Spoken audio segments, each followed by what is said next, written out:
both the German and Japanese empires were facing an imminent crisis. The war rooms of both nations were filled with generals, admirals, and politicians, all coordinating with their forces, which had begun mobilizing for war. Itami anxiously stared at the map, which was continually updated by one of her officers to reflect the latest news from the front lines. It seemed the Germans had responded to the crisis in the same way she had. War appeared inevitable, and the Japanese empress knew her armed forces were not yet ready for the task. However, as Itami struggled to keep from biting her nails, a message came through from the German embassy, which had contacted a Japanese relay ship stationed in the Bohai Bay. Just when she thought all hope was lost, the other side reached out, a report relayed by one of her communications officers. Tenahika-sama, it appears the German ambassador in Beijing has sent a priority message declaring that the Kaiser wishes to speak with you. Shall I patch you through? Itami could hardly believe her ears, and it took several moments for her to comprehend the news. After a few moments of awkward silence, she responded with a nod and a voice filled with anxiety. Why, yes. Absolutely, give it here. Itami walked over to the radio and picked up the headset, allowing her to speak to the other side. She heard a familiar voice, usually filled with a taunting tone, but today it was grim, as if preparing for the deaths of thousands of his own people. Hello, Empress Itami Ryo, it's a shame we must speak again under such dire circumstances. However, I have been instructed to tell you that my Kaiser wishes to speak with you about today's incidents. Are you willing to accept his call? Or shall I tell him that our two nations are now officially at war? Itami's heart pounded rapidly as she heard these words from the German ambassador. Though she was outraged that her own forces were attacked without provocation, or at least as far as she was aware, she was not so enraged that she would throw away an attempt at peace. Thus, after taking a few breaths to calm her anxious mind, she responded with a nod. Yes, I would very much like to speak with your Kaiser. Patch me through. Gerhard's voice immediately erupted on the other end of the line with an excited tone in his deep voice. One moment, please. Berenger stood in his war room with a smoking hemp cigarette between his fingers. He exhaled a large puff of smoke before taking another drag. Though his appearance was calm, his actions spoke otherwise. In the past 5 minutes, this was his third cigarette. He was smoking like a chimney, trying to calm his nerves, which seemed to be lit aflame. Then, the comms operator handed him a headset and informed him that the Japanese empress was on the line. He took one last drag of his cigarette, stamped out its flame, and reached for the device. Despite his heart beating like a steam piston, he spoke with a voice filled with tranquility. So, we finally meet at last. There was total silence on the other end of the line for roughly 5 seconds before a hyper-feminine voice appeared in his ears. Itami sounded shocked as she voiced her disbelief. Can you speak Japanese? Berenger had to stop himself from scoffing, as such a gesture would appear rude. Instead, he spoke with a warm tone, as if chatting with an old friend. But of course. I knew our meeting was inevitable, so I took it upon myself to learn your language. I must say, I'm rather surprised you haven't done the same. Despite not being able to see the face that the voice belonged to, Berenger could definitely imagine the scowl on the woman's face as she spoke back with a bitter tone. You think awfully highly of yourself, don't you? Berenger immediately pulled out his pack of hemp cigarettes and lit another one. The sound of his dragon exhale were overheard by the Japanese empress. She remained silent, patiently waiting for his response. Eventually, he replied with a stern tone. I'm afraid, Empress Itami, it is you who thinks awfully little of me. After all, is that not how we got here to begin with? Berenger could see in his mind's eye the woman frowning at this statement as she began to question his words with a shrill tone. What's that supposed to mean? In response, Berenger sighed heavily before replying in a cryptic manner. There can only be one, can't there? Or so you thought when you first learned of my existence. I'm not wrong, am I? When you finally realized that there was another person like yourself on the other side of the world, you immediately thought the worst of me and plotted to interfere in my affairs. If you had just stopped to think for a moment that perhaps I am not a wicked man, then maybe we would have gotten along, you and I. Itami held her breath for several seconds, and it was clear to Berenger that she had been bewildered by his comment. It took her a moment or two to grasp her thoughts, but once she did, she spoke with a venom-laced tongue. "Your men shot down my planes." Berenger's brow raised ever so slightly as he swiftly responded to the woman's claims with a confident smirk on his face. Only because they were fired upon first. Naturally, they had the right to retaliate. Do you believe they should have simply waited for their deaths at the hands of your fighter pilots? Funny, isn't it? This seems to be a perfect example of the relationship between our two nations. You attack us, we retaliate, and then you blame us for the blood that has been shed. However, I am not a particularly vicious man, nor am I a warmonger, as you seem to think. In fact, every war I have ever fought in this life has been defensive or retaliatory in nature. I don't believe you can say the same. Despite our differences, I think it would be prudent if we could come to a compromise before we start blowing each other's heads off. I must inform you that my men are willing to die for Kaiser and Fatherland, even if it is in some foreign part of the world. I have already deployed a carrier strike group to intercept your fleet, which is heading to my base in Singapore. 1,000 planes have launched from our bases in Singapore and the Majapahit Empire, and as we speak, 2 armored divisions are making their way across the sea to reinforce our allies in Borneo. I dare say this is more than enough to counter your efforts, is it not? Now, I think it would be best for everyone if we can come to some kind of agreement that will prevent the deaths of tens of thousands, perhaps even hundreds of thousands. To do so, I need your word that you will immediately tell your forces to stand down as we negotiate. I am more than ready to do the same. There was utter silence on the other end of the line for nearly a minute. Berenger had no way of knowing that Itami was confirming with her generals whether her forces had opened fire first, and then screaming at them when one of them finally revealed the truth. Finally, after waiting some time, her voice, which seemed to be in a state of suppressed rage, responded. I am willing to negotiate a ceasefire. If you are, I have just ordered my troops to stand down, and I expect you to do the same. If not, then there is nothing we need to talk about. Berenger looked over to his generals and placed the headset down for a second to confirm that the Japanese military had indeed stood down. Once he was assured of this, he ordered his men to do the same before placing the headphones back on his head and responding to Itami. Very well. I have just ordered my men to do the same. Now, shall we begin? Berenger stood in his war room, wearing a headset that allowed him to effectively communicate with the Japanese Empress. The two monarchs were engaged in a heated discussion about the recent events in Borneo, where an entire Japanese squadron had been shot down. Having agreed to a ceasefire for the duration of their negotiations, the topic of discussion was the compromises that needed to be made for both sides to avoid conflict. Berenger opened the negotiations with a tranquil tone in his voice, addressing his rival from the east. So, where do we begin? There are so many things I want to ask you, though most of these questions have nothing to do with our current predicament. I will wait until a later date to speak with you about those matters. Perhaps I should start by asking what demands you have of me. It is abundantly clear that if we wish to avoid all-out warfare between our two nations, then both sides must give something.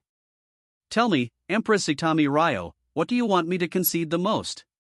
Itami remained silent for several seconds. She had expected Berenger to start by making demands of her, but instead, he had asked what she wanted from him. She could hardly believe her ears, but when she finally realized she was not being deceived, the albino beauty spoke up with a stern tone in her high-pitched voice. You want to know what I want? It is a rather simple demand. Withdraw all support from the Majapahit Empire and allow my campaign to continue without your interference. Immediately, Itami could hear Berenger sucking his teeth on the other end, a clear sign that he would not concede this point. As expected, his response followed shortly afterward. I'm afraid I can't do that. You see, I have plans for the Majapahit Empire, and I will not easily surrender an ally to your conquest. It's funny, this whole situation reminds me of something similar that happened in another life. I'm sure you know what I'm referring to, but it's not common knowledge. Naturally, after their victory, the Allied powers wanted to control the narrative of the war, emphasizing the evils committed by their enemies while ignoring their own crimes. However, the fact remains that the non-aggression pact between the Third Reich and the Soviet Union collapsed because the USSR issued an ultimatum to Germany: give up your eastern lands and abandon your allies to Soviet conquest, or we will march into Berlin. Of course, this threat was valid. In fact, before it was even made, the Soviets had already amassed a significant number of divisions on Germany's eastern borders. Germany, naturally, would not allow itself to be bullied, especially not after Versailles. Thus, on June 22, the German army invaded the Soviet Union, beginning the notorious Operation Barbarossa. There was a very clear irritated tone in Itami's voice as she swiftly interrupted Berenger's speech. And how, pray tell, is such a thing relevant to our current circumstances? A slight chuckle emerged from the other end of the line, followed by a smug voice that instantly irritated Itami. It's relevant because you are acting just as Stalin did before he got millions of his own people killed. Do you truly want to be remembered in such a likeness, Empress Itami? I'm afraid that, just as in that timeline, I, the ruler of the German nation, must put my foot down and declare that under no circumstances will I abandon my allies to your conquest. After all, I have seen what your troops do to their conquered subjects, and I can say with certainty that I would not wish such a horrific fate on even my worst enemies, let alone my allies. So, now that abandoning the Majapahit Empire is off the table, what else would you ask of me? Something that is far more acceptable for both of us. Itami did not like being compared to Stalin. After all, the man was a monster, responsible for levels of human suffering that few in history could rival. However, despite her fury at the comparison, she understood the intent behind it.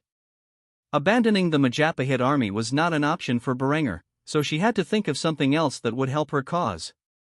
Very well, you say that you cannot withdraw your support from the Majapahit Empire. At the very least, I demand that you cease your aerial operations over the island of Borneo. Reports are coming in of propaganda flyers designed to worsen the morale of my troops, something I find intolerable. The only thing Itami could hear on the other end after making this demand was silence, which lasted for several moments as Berenger pondered the ramifications of such a move. The Japanese empress waited patiently for a response for several seconds until finally the voice, which she now recognized as the Kaiser's, emerged on the other end. Very well. I can concede this point. I swear that I will prohibit the Luftwaffe from flying over Borneo for the duration of your campaign in the region. However, in return, I want something from you. I need you to publicly recognize that the attack on my pilots was unwarranted, unjustified, and a complete violation of your military law. I also need you to hold the man accountable who authorized the attack on my pilots.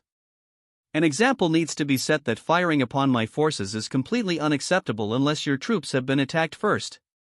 This way, we can avoid any unfortunate incidents like this in the future. After all, if something like this were to happen again, I will be far less forgiving. You are lucky that none of my men were injured in this incident, or we would not be having this discussion. In truth, there was little Itami could give Berenger in these negotiations. There was nothing tangible that the Japanese Empire possessed that the German Empire did not. In fact, Berenger's goal in this conflict was to bleed the Japanese Empire dry of its manpower and resources before he himself got involved in the war. While there were some things Berenger could do, like implementing a no-fly zone to aid his allies, these actions would ultimately be detrimental to his own cause, as they would effectively remove Itami's pilots from the war zone.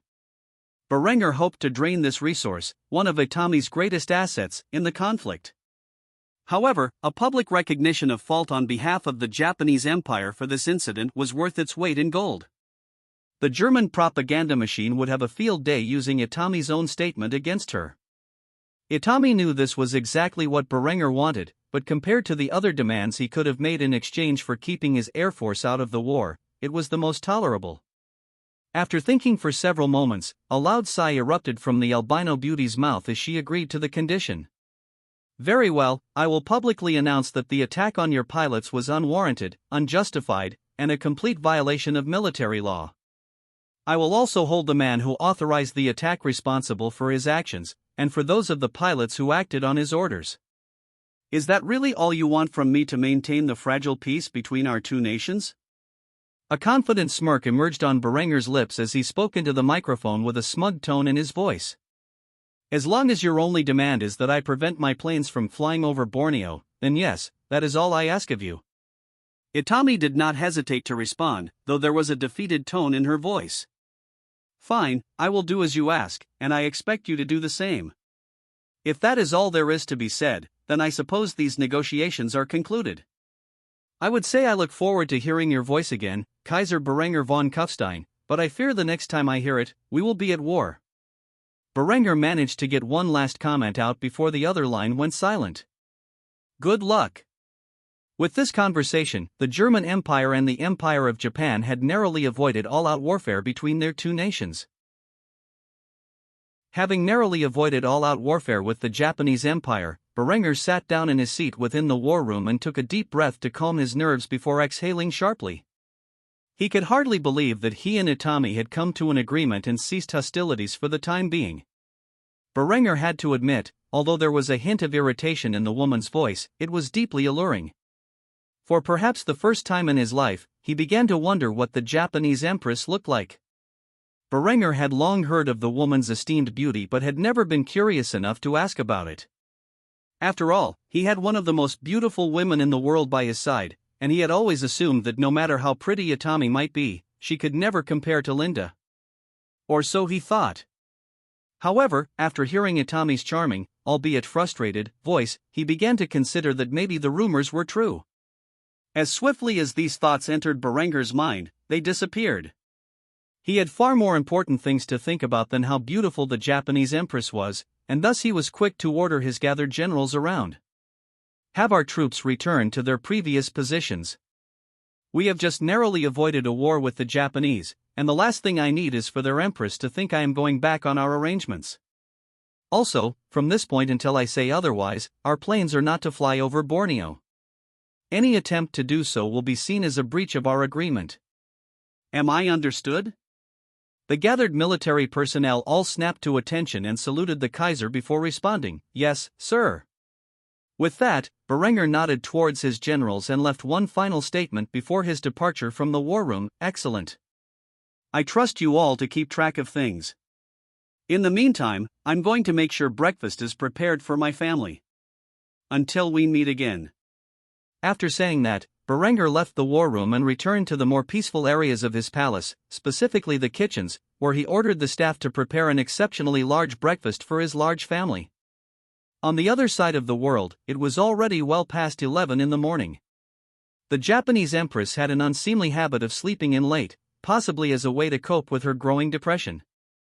On a normal day, she might have slept past noon, but due to the crisis, Itami had been woken 2 hours earlier. As a result, and because of everything else that had happened in the past hour, she was not happy. Itami glared at her generals with her sanguine eyes, a chilling gaze that pierced through the hearts of her followers. They knew one of them would not survive for long. "I want the truth, and nothing but the truth. Who authorized the attack on the German pilots? You've all been withholding information from me again, and I am not the slightest bit amused. Had you told me that our forces had engaged first, I would have been prepared to handle the incident properly. Instead, you told me the Germans had fired on our troops. If not for General Kitano's honesty, I would have accused the Germans of lying and started a war we are not yet prepared to fight. So, unless you want to lose your heads like your predecessors, it is in your best interest to start talking, now." Wada Masari, a fat, balding general who looked like a turkey stuffed into a military uniform, began to sweat profusely. He knew exactly who was responsible for giving the order, but he did not dare to say it, for if he did, his life would be forfeit. After all, he had heard Itami agree to Berenger's demands, which were to punish the man responsible for the attack. However, contrary to the general's expectations, none of these colleagues stepped forward to volunteer this information. At least, not at first. No more than 3 seconds had passed before General Kitano stepped forward and spoke the truth, as he had done when Itami was forced to investigate whether Japan was really at fault for the incident. "Tenahika-sama, I know who authorized the attack. It was General Wada Masari. I do not understand his reasoning, especially since the German aviators had shown no sign of hostility. When asked for permission to open fire, he was quick to give his approval. This disaster is entirely his fault." Itami's icy gaze focused on General Wada, her eyes narrowing into a murderous glare. She quickly unsheathed her blade and pointed it at the man's thick neck as she interrogated the errant general on the spot. "The only reason you are still alive is because I have to make a public declaration of your folly. In doing so, I intend to make your execution an example to those who would dare to act so foolishly while I am asleep. Honestly, Wada, what in Amaterasu's name possessed you to give the order to open fire on the German pilots? Could you not see that such an attack was as good as a declaration of war? Or perhaps this is what you wanted? You do realize that in our current state, we have no chance of defeating the Reich in an all-out war. To deliberately provoke the Germans into an armed conflict is, well, I'd wager that this is high treason, is it not? Does anyone here disagree with my assessment? It was no secret that many among the samurai class, who constituted the majority of Itami's officer corps, had desired war with Germany. Many, like Wada, were growing impatient and wanted to spill the blood of those who had interfered with their imperial expansion for the past few years. There were even those in this very room who agreed with Wada's decision and were scornful that Empress Itami had not only negotiated a ceasefire before the war could truly begin but had ended the conflict in its infancy. However, now that General Katano had spoken out against Wada and his actions, none of them would voluntarily join the man on the chopping block. Thus, they remained silent, even if they silently agreed with his actions. As Itami asked for their opinion, they all remained speechless. This caused Itami to frown in disappointment, and she quickly gave an order to her Imperial Guard, who stood at the ready in the war room. Arrest General Wada Masari for acts of high treason against the Empire of Japan, and prepare a public venue where I can declare his guilt. As for the rest of you, remember Wada's fate. If any of you dare to provoke a war before I decide we are ready to wage it, you will share his fate. Dismissed. After saying this, Itami departed from the room, still dressed in nothing but a nightgown and a military jacket. At the moment, she desired nothing more than a proper bath after such a stressful morning. Having successfully deterred a full-scale conflict, Berenger fulfilled his promise and returned his forces to their original positions. As for Itami, she quickly held a public declaration of guilt for the general responsible for the attack on the Luftwaffe. General Wada Masari was executed by beheading the following day, and the event was captured on video by German agents embedded in the Japanese homeland. With both sides fulfilling their obligations, the war in Borneo continued as it had before this incident. The Majapahit army, initially emboldened by the backing of German Marines, soon fell into despair as these same men abandoned the island and returned to Singapore. However, this was of no concern to Berenger, for today was a special day for the Kaiser and his family. Why, you may ask? Because his eldest son was finally graduating from the Aerial Warfare Academy. It had been roughly 4 years since Hans von Kufstein first entered the German military academy dedicated to the Luftwaffe, and in this time, he had not only met a young woman he would soon call his wife but had also learned the skills needed to become a proper officer. Berenger and Linda sat among the parents and relatives who had gathered to witness their children receiving their diplomas. As the top student of his graduating class, Hans was invited on stage to give a speech and receive his diploma before all others. The boy was now 14 years old and had grown remarkably similar to his father in appearance, though he had his mother's distinctive red gold hair, which he wore with pride. After stepping onto the stage, the dean of the university handed Hans his diploma, and the crowd erupted into thunderous applause. Hans then stood at the podium and spoke into the microphone so that all gathered could hear his words. Thank you all for coming here today. I must say that it is with remarkable pride that I find myself among the first men to graduate from the German Empire's Aerial Warfare Academy. Though I am the youngest in my class, I have also received the highest marks, and because of that, I have been asked to say a few words to you all. First and foremost, I would like to thank the administration of this school, who have spent the last 4 years diligently preparing all of us cadets for the difficulties we may face in the coming months. Many of us who stand here today, receiving our diplomas, will spend the next 8 years of our lives in service to the Luftwaffe as the officer corps that all other airmen should be proud to follow. Although today is a cause for great celebration, I feel it is my duty to remind all of you about the threat that lingers in the East. It is not my intention to be deliberately grim in this speech, but I know I must speak out about something that few of us in this academy have truly considered. As of today, we are about to embark into unknown territory. For years, the German Empire and the Kingdom of Austria have had a significant technological advantage over our rivals, thanks to the brilliant mind of the Kaiser and all who follow him. This advantage has led to a monumental reduction in casualties on the battlefield, which has, I dare say, fostered a certain sense of complacency among our service members. However, for the first time in the last 15 years, we now find ourselves facing a near-peer adversary on the other side of the globe.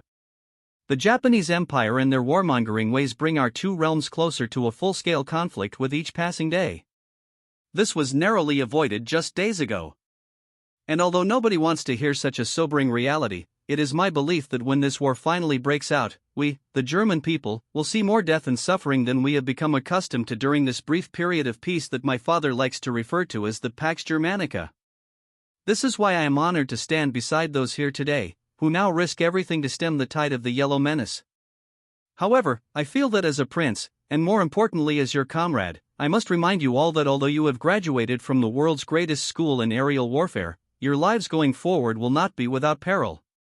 In fact, by this time next year, I suspect that half of this graduating class will no longer be among the living, and I myself may not survive long enough to see what becomes of Germany. So celebrate today, as we have all earned the right to do so, for tomorrow we begin our careers as soldiers of the German armed forces and must be prepared to lay down our lives for the eternal glory of the fatherland. The blood and soil of the German people must never be tarnished. God with us. Utter silence hung in the air for several moments, as Hans' speech had an astonishing impact on the graduates and their families.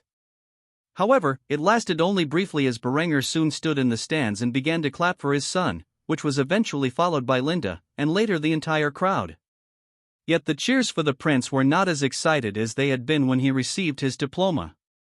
Instead, there was a grim and sobering nature behind them, as if the people who attended this ceremony were finally waking up to the threat that lay in the Far East. After delivering his speech, Hans left the stage and stood among his fellow graduates, where he waited until the last man had received his diploma. After doing so, he approached his father and mother, both of whom seemed incredibly proud of the boy. Linda stuffed Hans' head into her ample bosom as she stroked his strawberry blonde hair. After several embarrassing moments of being smothered by his mother, Hans finally broke away from her embrace, where Berenger gave the boy a firm handshake.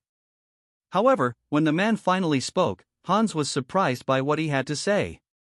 "Linda, dear, do you mind going back to the palace without us? There's somewhere Hans and I need to attend to, alone." Hans looked at his mother and noticed an extremely anxious expression on her face. It was an expression he was all too familiar with, as the red-headed beauty often wore it when her husband was away at war. This filled the boy with dread as his thoughts began to drift to just what horrific thing his father had in store for him. Linda bit her lip and glared at Berenger with an expression that almost looked as if she was silently scolding the man. However, he returned her gaze with one of fierce authority, causing her to back down. She forced a smile on her pretty face before kissing her son on the forehead one last time. "Hans, you go with your father. I'll see you soon." After which, Linda fled from the scene, looking over her shoulder anxiously as she entered a car that would take her home. As for Berenger, he firmly grasped his son's shoulder before motioning towards an all-black car that waited nearby. "Follow me, Hans. There's something important I must show you." The cold tone in his father's voice caused the boy to immediately become concerned. However, he remained silent as he obeyed his father's commands and entered the car with him. Before long, the vehicle left the city and headed deep into the mountains, which finally forced Hans to question their destination. "Father, where exactly are we going?" However, Berenger remained completely silent until the car arrived at a peculiar area. A heavily restricted government zone lay in front of the car, and the vehicle stopped at a checkpoint. The driver handed over certain documents, and the gate opened, allowing the car entry to the facility. Soon, the vehicle stopped in front of what appeared to be a small fortress. Berenger exited the car with a stoic expression on his face. Hans obediently followed his father into the facility, where he saw it was heavily guarded by men in black uniforms, wearing the most modern body armor and weapons. There was an eerie atmosphere in the facility as they began to pass padded cells, whose steel doors had only a small window for viewing. The only sound that could be heard were screams of agony, causing Hans to gulp his pooled saliva in anxiety.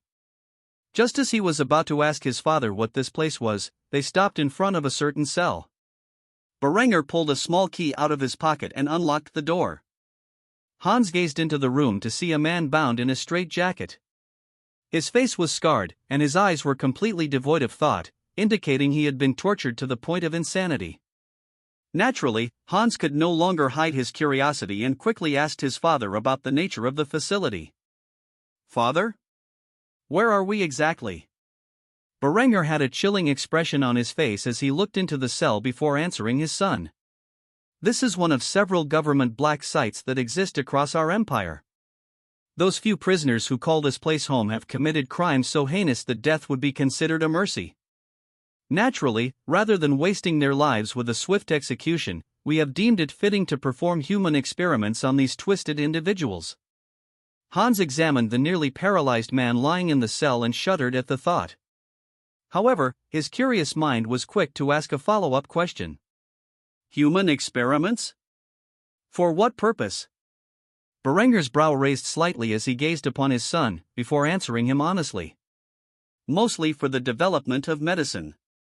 Did you think our rapid progress in the field was due to extensive animal testing?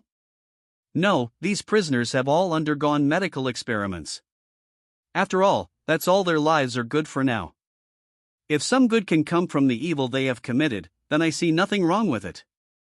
Most die of harmful side effects, but the knowledge we gain from their deaths has helped us rapidly advance the field of medicine. This man, however, is guilty of a crime so severe that I felt only a life of torture could make up for his sins. After years of suffering, his mind finally broke, and as you can see, he is just shy of a vegetative state." After saying this, Berenger withdrew his sidearm from its holster and handed it to Hans. A curious look appeared in the boy's sapphire blue eyes as his gaze shifted from the prisoner to his father. However, the Kaiser remained stoic as he gave his son instructions. "Your speech today was truly marvelous, so much so that I felt compelled to give you a present that only you are worthy of receiving. You will now understand what it feels like to kill a man, so that you will not hesitate when the time comes to pull the trigger on the battlefield." A look of dread appeared on Hans' face as he questioned whether he would be capable of following the orders he had just received. Before he killed the man, he had to know what he had done to possibly deserve such a fate. Thus, with a frightened tone in his voice, he asked his father, "Father, what exactly did this man do to deserve such cruel punishment?" There was not the slightest bit of emotion on Berenger's face as he informed his son of what he needed to know. "He is the man responsible for the attack that nearly claimed Aunt Henrietta's life." Upon hearing this, Hans did not hesitate for a second. He aimed the pistol at the former Duke of Luxembourg's head and pulled the trigger, blasting his brains across the padded wall of the cell. Afterward, Hans handed the sidearm back to his father and took one glance at his first kill before spitting upon the corpse.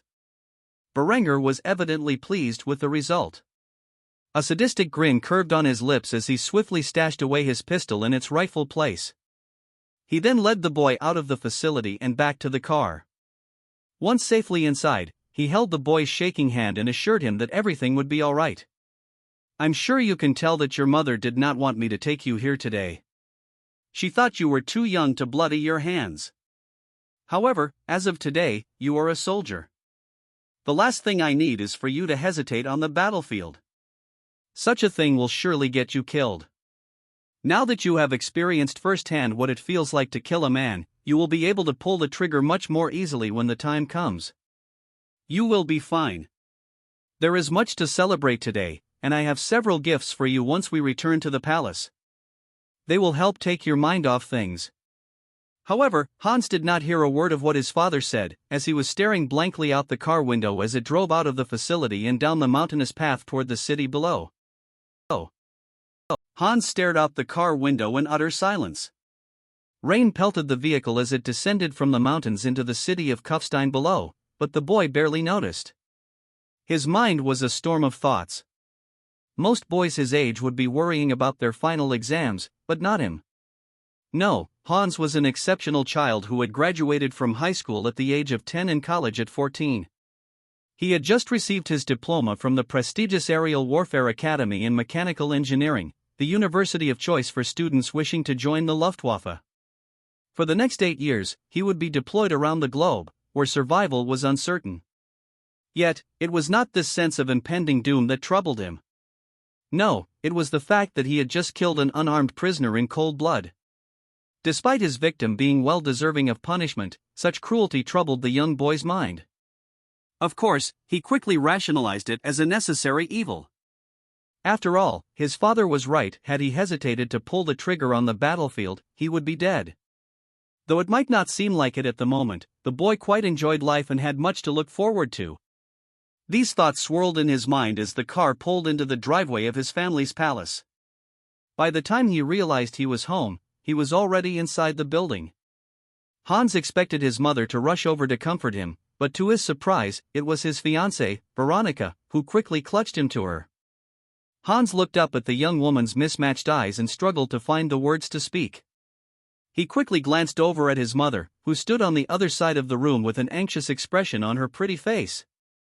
It seemed the red-headed beauty wanted nothing more than to comfort her son in his time of need, but was forcing herself to let his fiancé handle it. Just as Linda was about to falter and rush over to her son, Berenger placed a firm hand on her shoulder, stopping her in place, before speaking to his son.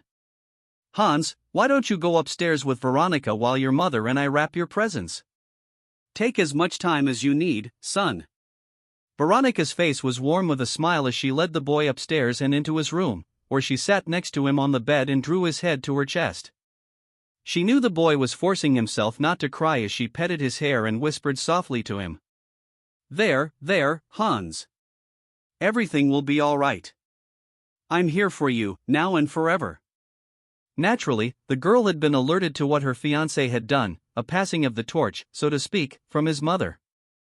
It was under Berenger's orders that Linda was not allowed to comfort the boy, who had now become a man. This task was best left to his future wives.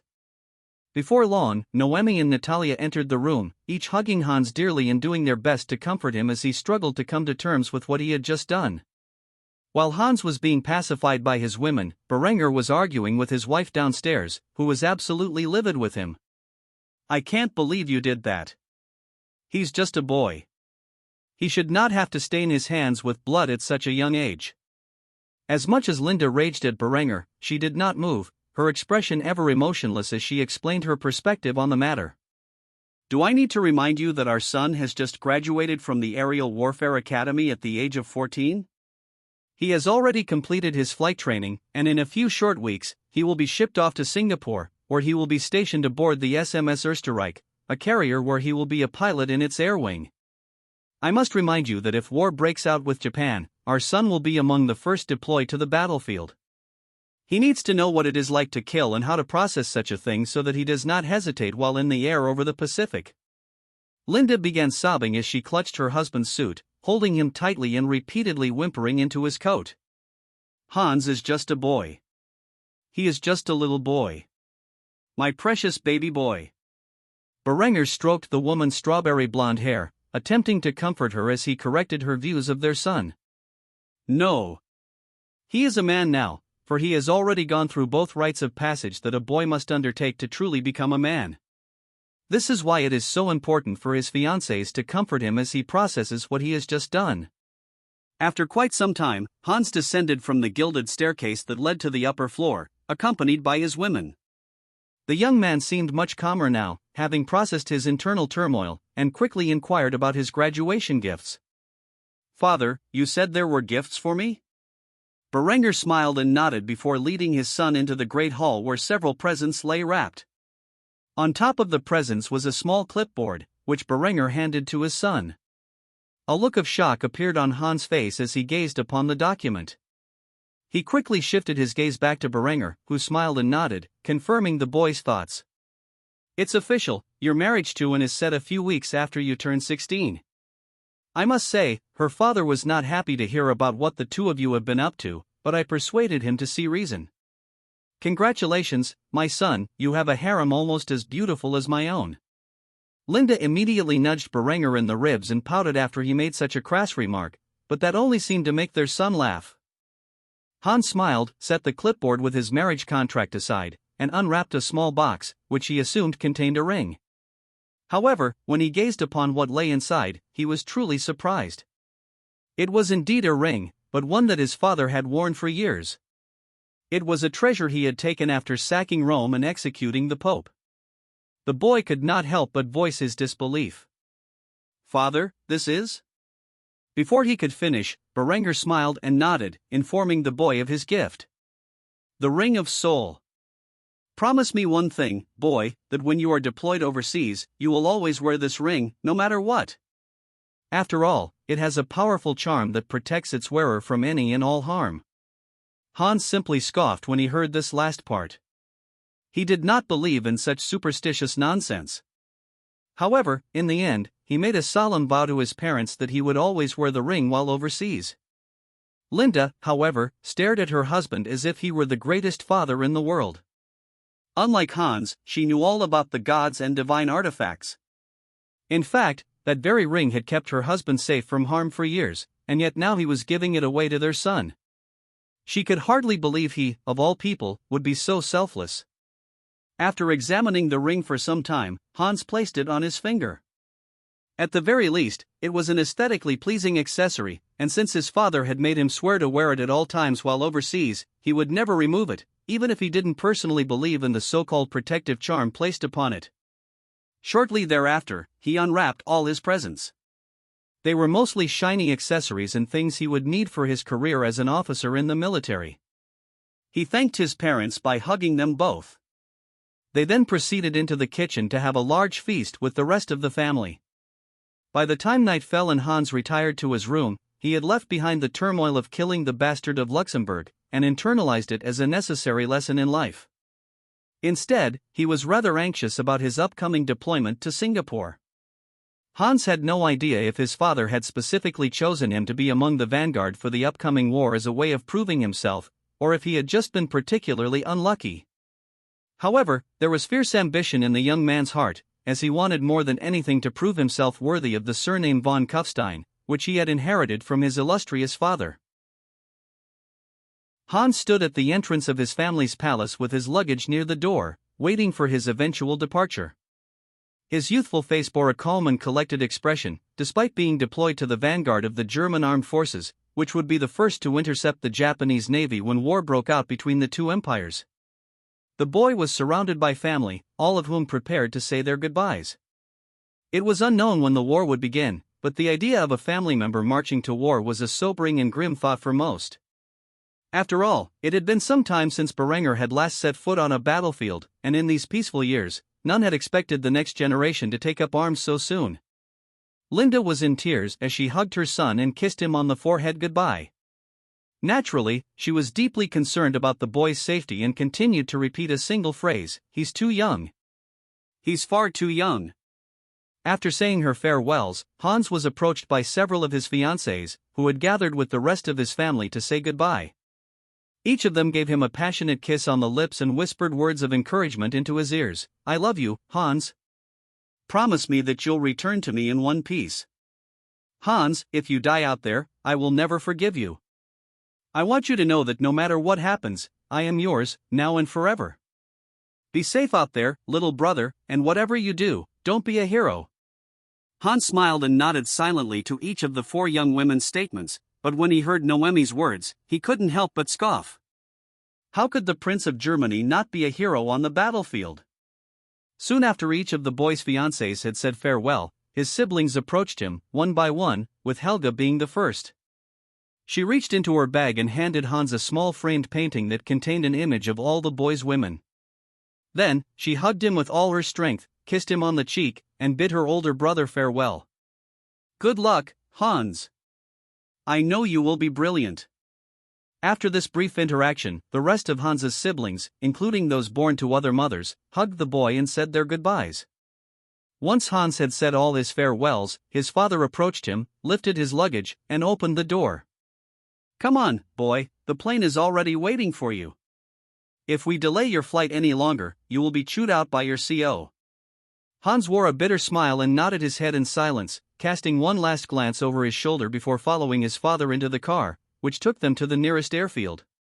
Like his son, the man was dressed in a military uniform, though while Berenger wore an army variant, Hans wore a pale blue uniform that symbolized his service to the Luftwaffe. In fact, the uniform was almost a replica of those worn by pilots during the Second World War of Berenger's past life. The car drove through the city of Kufstein while Hans looked out the window, examining his hometown and wondering if he would ever see its glory again. It was during this thoughtful observation that his father spoke to him for the first time since they entered the vehicle together. I feel like a broken record saying this, but I must give you one last reminder: no matter what happens, you are not to remove that ring. I know you find the idea ridiculous, but I assure you that specific piece of jewelry has the power to save your life. I will be honest with you. I don't know when the war with Japan will begin, but when it does, you'll be right in the thick of things. So, trust your instincts and remember your training. If you do this, I have no doubt that you'll be marvelous. I know you wish to prove yourself on the battlefield, and rightly so. However, you must always be smart and vigilant. Don't take any unnecessary risks, and whatever you do, don't hesitate. This is the best advice I can give you, from one man to another. Hans remained silent as he continued to stare out the window. Despite this, Berenger felt that the boy had understood every word he said and decided to leave it at that. Shortly thereafter, the car arrived at the military airbase outside Kufstein, where Hans had to regroup with his unit. Before he could do so, Berenger pulled his son aside to give him one last farewell. Berenger held Hans tightly and whispered something the boy had not expected in his ear: "I love you, son. And I know that no matter what happens, you will make me proud. I'll see you sooner than you might think. So until then, obey your orders and keep your head on a swivel, you got that?" Hans remained silent as he broke away from his father's embrace and saluted him. Berenger returned the salute quickly before watching his son head off with the rest of his unit.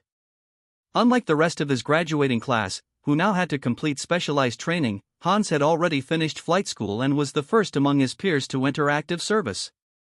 Thus, the pilots in Hans's unit were all strangers, who looked at him curiously, finding him far too young to be in service. Despite the pressure, Hans did not break and regrouped with his unit, whose commanding officer was starting the roll call. Berenger silently watched his eldest son until the moment his plane took off, then sighed heavily and returned to his car. He said nothing throughout the entire drive home, instead gazing out the window, much like Hans had done on the journey to the airfield. Eventually, the Kaiser returned home, where, for the first time in his life, he witnessed the atmosphere that existed in his palace when he had gone off to war in years past. It was a depressing silence. The only sound that occasionally echoed through the halls was a woman's wails. Whether it was his wife or one of his daughters-in-law who was crying so profusely, Berenger did not know, nor did he seek an answer. Instead, he sat down in his study and broke out a bottle of whiskey, poured himself a glass, and drank in silence while gazing out the window at the dreary, rain-covered landscape. Berenger immediately thought that the scene was cliché, a storm raging in the background as a young member of the household marched off to war. If he were superstitious, he might take this as a bad omen about his son's future, but he was not. Thus, he drank his whiskey silently while watching the torrent of rain crash down upon the Alpine city. It would be some time before the Kaiser emerged from his study. When he did, he noticed that more than a few of his family members had puffy eyes. It became immediately apparent that, as the head of the house, he needed to give his family a pep talk. He gathered all his wives, his daughters-in-law, and his many children into one room, where he poured each of them a drink. For those old enough, they were given an alcoholic beverage, while the young drank fruit juice. As the members of his family gathered around him, Berenger gave a toast to Hans, who had just embarked on a perilous journey. "You all should know why I gathered you here on this gloomy evening. A member of our house, my eldest son, Hans von Kufstein, has now entered military service and is deploying to Singapore as a member of the Vanguard. Should war break out with Japan, he will be among the first to take part in combat. This is indeed grim news, and I understand your feelings about the matter, as I, too, share them. However, Hans is now a man, and a man must defend his family and fatherland, as I have done in years past.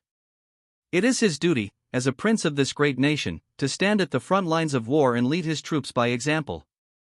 If Hans were to sit on the sidelines and watch as young men died around him, then he would not be a man, but a coward. And no son of mine is a coward. So, to Hans. May the gods protect him during his service to the fatherland and bring him back to our loving arms safe and sound." Every member of Berenger's family lifted their glasses in the air and toasted Hans before drinking their fill. As for Linda, she gulped down the wine as if she had been dying of thirst. Berenger did his best to comfort his wife, who seemed to take their son's deployment the hardest.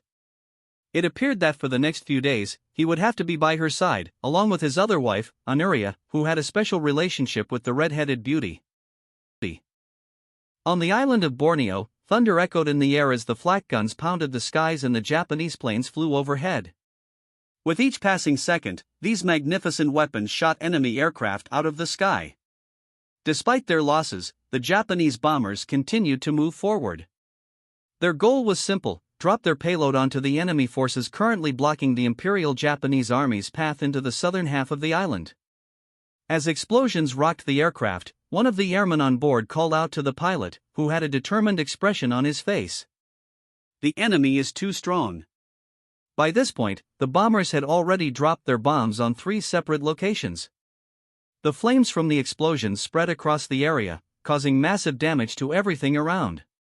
However, despite the losses they sustained, the Japanese pilots still had enough fuel in the tanks to make another round. Despite this, the crew on board the plane seemed convinced they would not survive their next attempt. "Our losses are far too high. We're going down for sure." Irritated by the negative comments from his crew, the pilot cursed back to them, trying to regain some much-needed silence. "Will you shut up already?" After saying this, he steered the aircraft further towards the next target, a large bunker complex. Inside this fortification were several flak guns, artillery pieces, and anti-tank guns.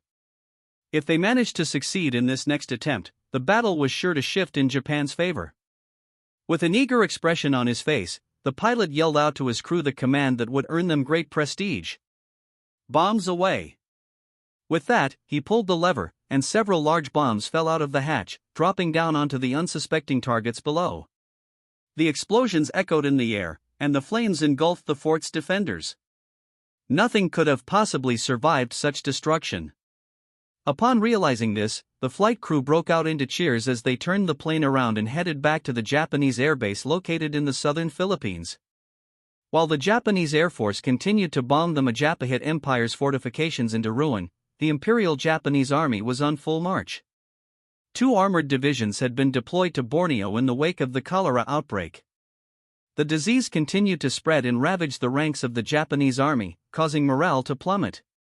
Although Itami had reached an agreement with the Kaiser for his planes to remain outside Borneo's skies, he had already conducted an operation that had a significant impact on Japan's forces.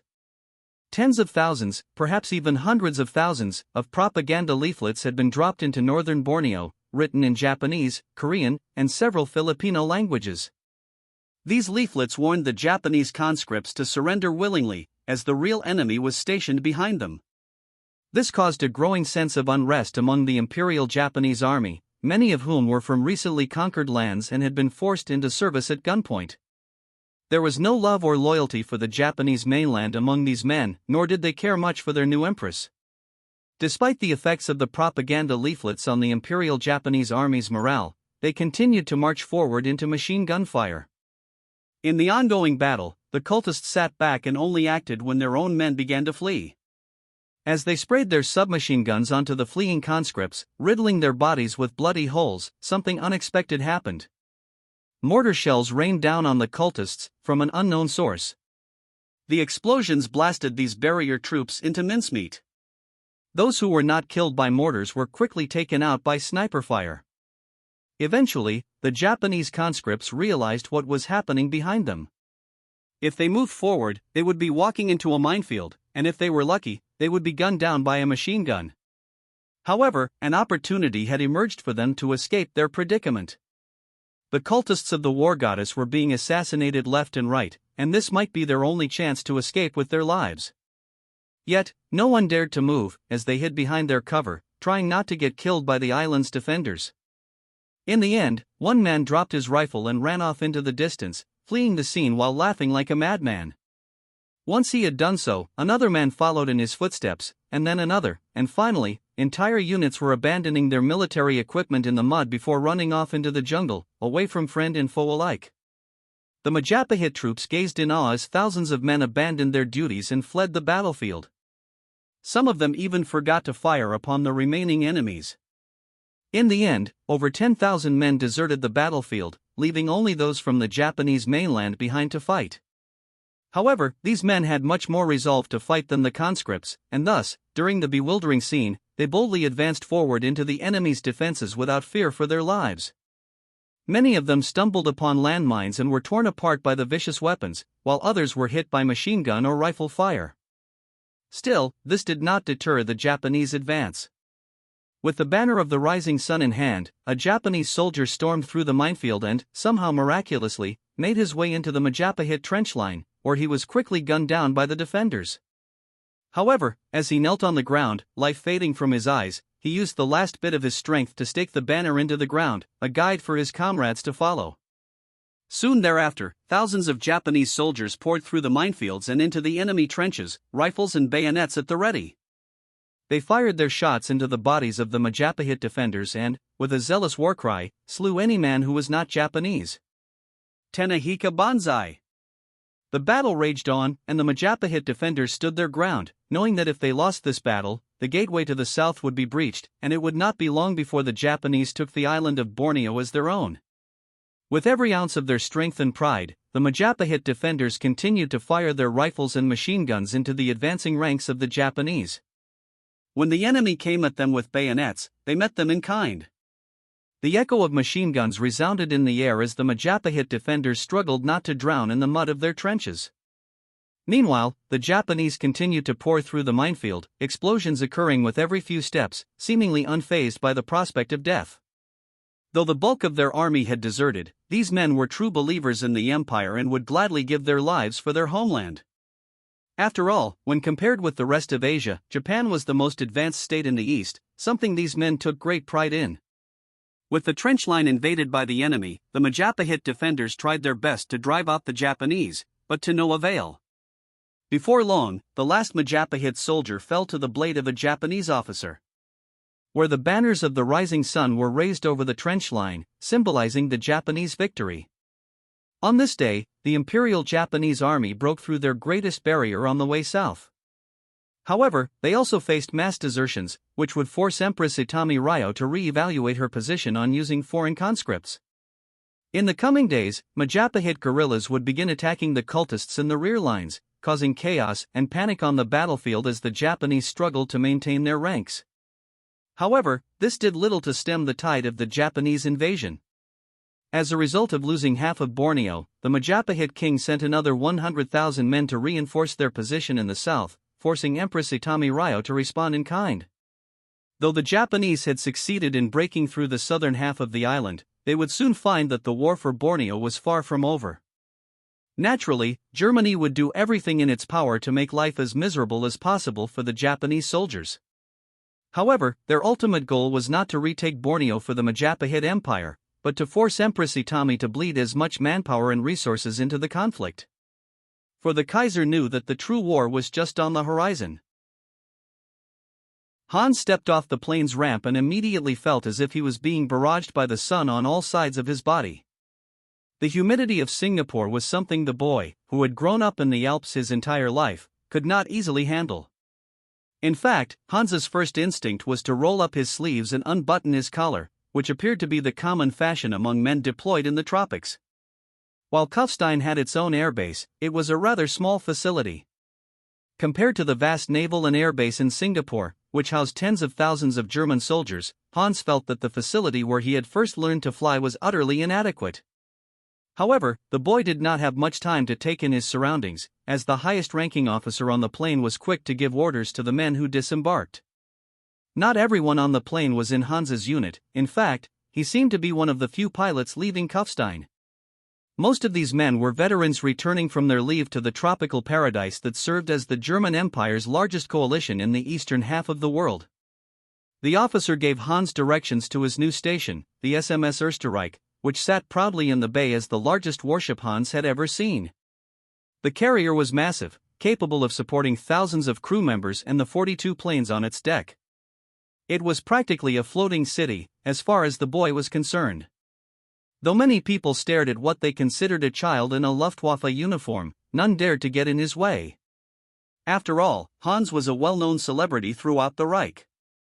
Known as the first prince of Germany and an exceptional genius, his name frequently appeared in the tabloids over the past few years, particularly regarding his relationships with multiple beautiful fiancées. Thus, Hans had no difficulty entering the massive ship, where he was directed toward the pilot's quarters. Upon entering the room, Hans noticed that the pilot's quarters were a spacious area with several bunks where men, dressed in nothing but their trousers, lay in their cots, reading books or letters from home. Others appeared to be playing a game of cards, betting their own currency and contraband. However, all eyes darted toward the teenage boy who had just entered the room, causing Hans to remain silent as he approached the bunk with his name written over it. The pilots gazed in awe as the boy placed his bag in the allotted cupboard before jumping into his bed. After the lengthy flight, Hans was exhausted and wanted nothing more than to sleep for the next few hours. Unfortunately, he would not be afforded such a luxury, as a particularly tall and lean man approached him. "I didn't believe it when I saw them writing your name on that bunk. After all, there aren't many men with the name von Kufstein in this world. However, it appears the rumors are true. The little prince has graduated from the academy and is now part of our unit." Hans sat up from his covers, knowing he would not get any sleep, and silently nodded his head. The man quickly introduced himself. "Sorry, where are my manners?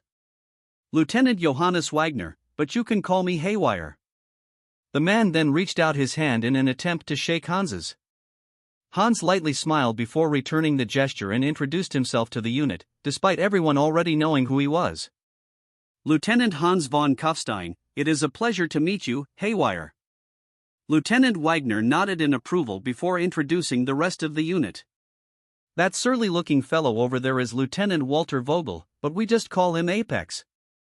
Over there, shuffling the deck of cards, is Captain Werner Krause, his callsign is Caveman. And back there, jerking off to a picture of your mother, is our good friend Rudolf Kruger, however, he is more commonly referred to by our unit as Ghost.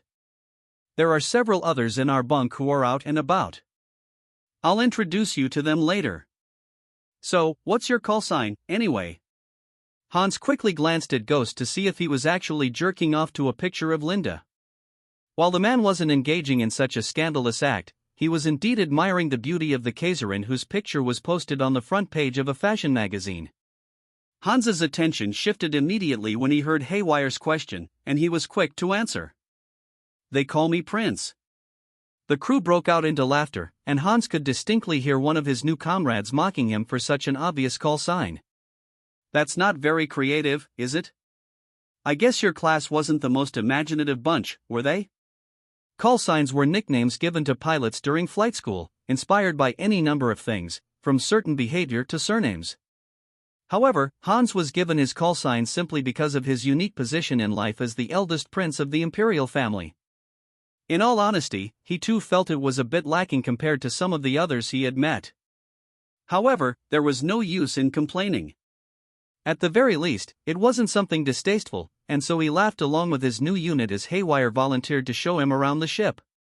Hans and Johannes continued through the interior of the SMS Österreich, with the man asking more questions about how such a young boy had become a pilot in the Luftwaffe.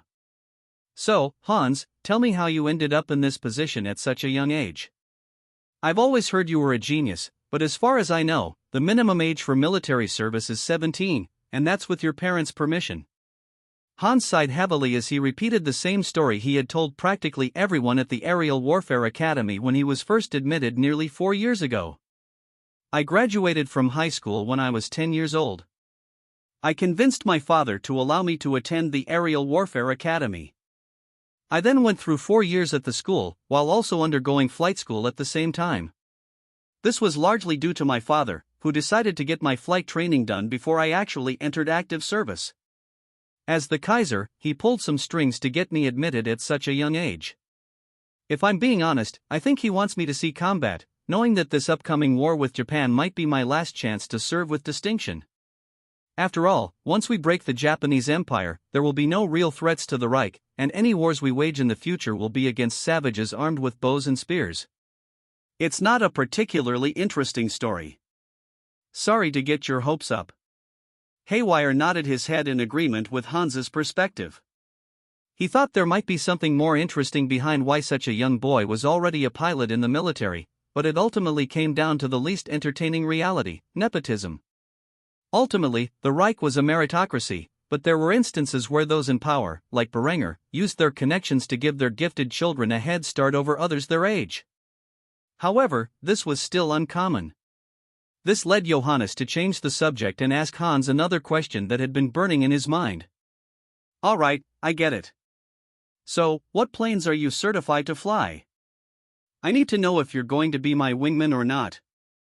Hans did not hesitate to answer, his youthful face adorned with a confident smirk. Aside from the standard trainer, I'm certified to fly both the Ta-152 fighter interceptor and the Ju-87 Stuka dive bomber. Though, to be honest, I would much rather be in the fighter interceptor. However, I will fly whatever I'm needed to. Johannes stared at Hans in disbelief when he heard that the boy was certified to fly 2 different warplanes. No one else on the ship had accomplished such a feat, so he quickly patted Hans on the back and complimented him. You really are a genius, aren't you? Though I should remind you that the Stukas on this carrier aren't your standard variation. The Kriegsmarine have redesigned them with foldable wings and to carry torpedoes instead of bombs. I'm sure you'll manage just fine, whatever you're ordered to fly. Alright, we should be getting back to our bunks. The wing commander will be gathering us soon for flight exercises. Sorry, kid, no sleep for you. Hans could only curse under his breath at the thought of flight exercises while suffering from terrible jet lag. However, he was in the military now and had no say over his own sleep schedule. Thus, he hurried back to the bunk with Haywire in tow, where they would wait for the wing commander to arrive. As the war in Borneo continued to rage on, the Reich increased its production of weaponry on a massive scale. It wasn't just the German military that was receiving these weapons, allied nations in the east were also being equipped. The Indian Empire, the Majapahit Empire, the Joseon dynasty, and the Ming dynasty were all competing to purchase as many weapons and munitions as they could from their German trading partners. Germany had invested a substantial sum in research and development, particularly in military weapons. After all, there was an ongoing arms race between the Empire of Japan and the German Empire, one that Germany was currently winning.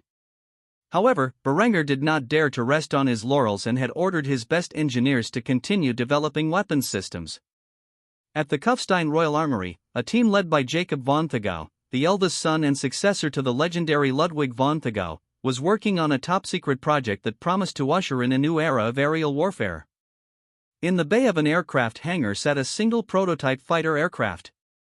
What set this fighter apart from the mass-produced Ta-152 interceptor was its use of a single turbojet engine, embedded in the fuselage.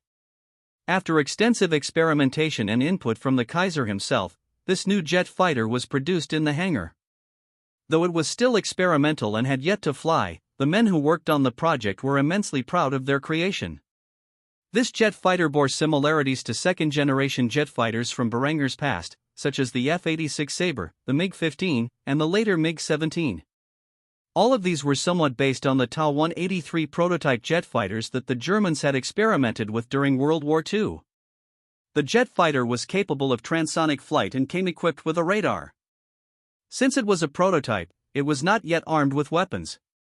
However, in future production models, it would be equipped with 4 30mm autocannons and 8 air-to-air missiles. Overall, the aircraft shared a similar appearance to the Focke-Wulf Ta-183/3 jet fighter, which, in a particularly popular video game, was erroneously labeled the Focke-Wulf FW-252. As the engineers gathered around the experimental fighter, they could hear the sound of boots clanging against the hard floor of the hangar. It seemed that multiple people were approaching. Sure enough, when Jacob looked over to see who had disturbed them, he saw Berenger, overly excited, gazing upon the jet fighter with a wide grin on his face. Jacob was just about to introduce the prototype to the Kaiser when Berenger broke out into a fit of joy. My God! You mad lads have actually done it. A fully functional jet fighter. I wouldn't believe it if I weren't looking at it myself. As soon as we get these planes in the air, the war with Japan is as good as over. There was a grim look on the engineer's face as he told Berenger everything he needed to know about when these planes would be capable of mass production. Jacob cleared his throat and began to explain the schedule for this particular aircraft. We were planning to have the first flight tomorrow, but since you are already here, we might as well push our schedule back by a day. Assuming everything goes well, we project at least 6 months before these aircraft enter full production. Maybe a year at the most, Berenger said with a smile, nodding his head. He was glad to hear that these planes would likely see service during his war with Japan. His excitement was perhaps a bit too much as he immediately began to climb into the cockpit, to the dismay of several engineers. "My Kaiser, what are you doing? Get out of there, it's not safe. We have a test pilot more than willing to take the risk for you." It took Berenger a moment to realize he was not safe. Unlike his previous experimental flights, he was not equipped with the Ring of Seoul, and could not guarantee his own safety. As a result, he restrained his urge to test the world's first jet fighter and climbed out of the cockpit with a sullen expression on his handsome face. "Very well, you're right. I shall wait for your test pilot to arrive." Shortly after, the engineering team notified the test pilot of the change in schedule, and he quickly arrived, fully suited up for the adventure ahead. The man was one of Germany's top pilots and was excited to see the experimental aircraft in the hangar. He had been one of many pilots to share insights with the engineers, and his input had been critical to its development. After sitting in the cockpit and getting a feel for the controls, the pilot ignited the engine and began moving the plane onto the airstrip. He waited for permission to take off. Once cleared, he held down the throttle and lifted the jet into the air, which took off at a much higher speed than any previous aircraft he had flown, marking a significant advancement in aviation technology. There was a distinctive cry of joy on the radio as the pilot expressed his euphoria, racing through the air at speeds higher than any man in this world had ever endured. "Woo! This is the fastest plane I have ever flown." Berenger looked up into the sky with a hint of jealousy in his heart as he watched the experimental jet fighter fly around the airbase at rapid speeds. Though it was a far cry from what he had seen the American military operate during his past life, it was still a remarkable sight. The engineers continued to run tests on the plane and communicate with the pilot for some time before they were convinced of their results. The pilot then landed the jet on the airstrip and drove the plane back to the hangar, where it would be kept under lock and key. There was an overwhelming expression of euphoria on the pilot's face as he stepped out of the cockpit, where he was met with the cheers of the engineering team and the Kaiser, who were all amazed at the performance of the experimental aircraft. Berenger waited for the engineers to interview the pilot before forcing his way into the conversation. "So, I assume things are looking good, then?" Jacob smiled and nodded his head before expressing his contentment with the tests. "Everything went as expected. However, we will have to undergo much more thorough testing before we can approve this fighter jet for production. If we don't run into any significant issues along the way, then I am sure that within another 6 months, this plane will be seeing regular flights over the skies of Borneo and perhaps even Japan." Berenger nodded and looked back at the prototype aircraft before voicing his approval. "Very good. I look forward to it." After saying that, he walked off from the hangar and left the engineers and the flight crew to celebrate by themselves. Hans awoke at the crack of dawn, along with the rest of his unit. He had officially been in active service for 2 weeks, and he had to admit he was not the slightest bit thrilled with his career choice. While military service was mandatory for all men in the German Empire, he was beginning to feel that he should have just enlisted instead. That way, he would only have to complete 4 years of service. Although the environment at the Aerial Warfare Academy had been strict, it was still located in his backyard, where his father could get him out of trouble. Because of this, Hans was given a lot of leeway during his years at university. This was no longer the case. In the Luftwaffe, being a prince had no advantages. He was expected to behave like all other soldiers, and if he acted out, he was thoroughly disciplined. Perhaps his status as the eldest son of the Kaiser and a renowned gifted child increased his burden rather than lessened it, as his commanding officers expected more from him than from the other pilots. After taking a shower and getting dressed, Hans regrouped with his unit on the flight deck, where 42 planes sat ready for takeoff. There were 30 Ju-87 Stuka torpedo bombers and 12 Ta-152 fighter interceptors. As the most skilled pilot during flight school, Hans was naturally selected as one of the 12 fighter pilots. Hans stood on the deck and struggled to prevent himself from yawning as the commanding officer, his former flight instructor, stood before them, explaining the details of their daily operation.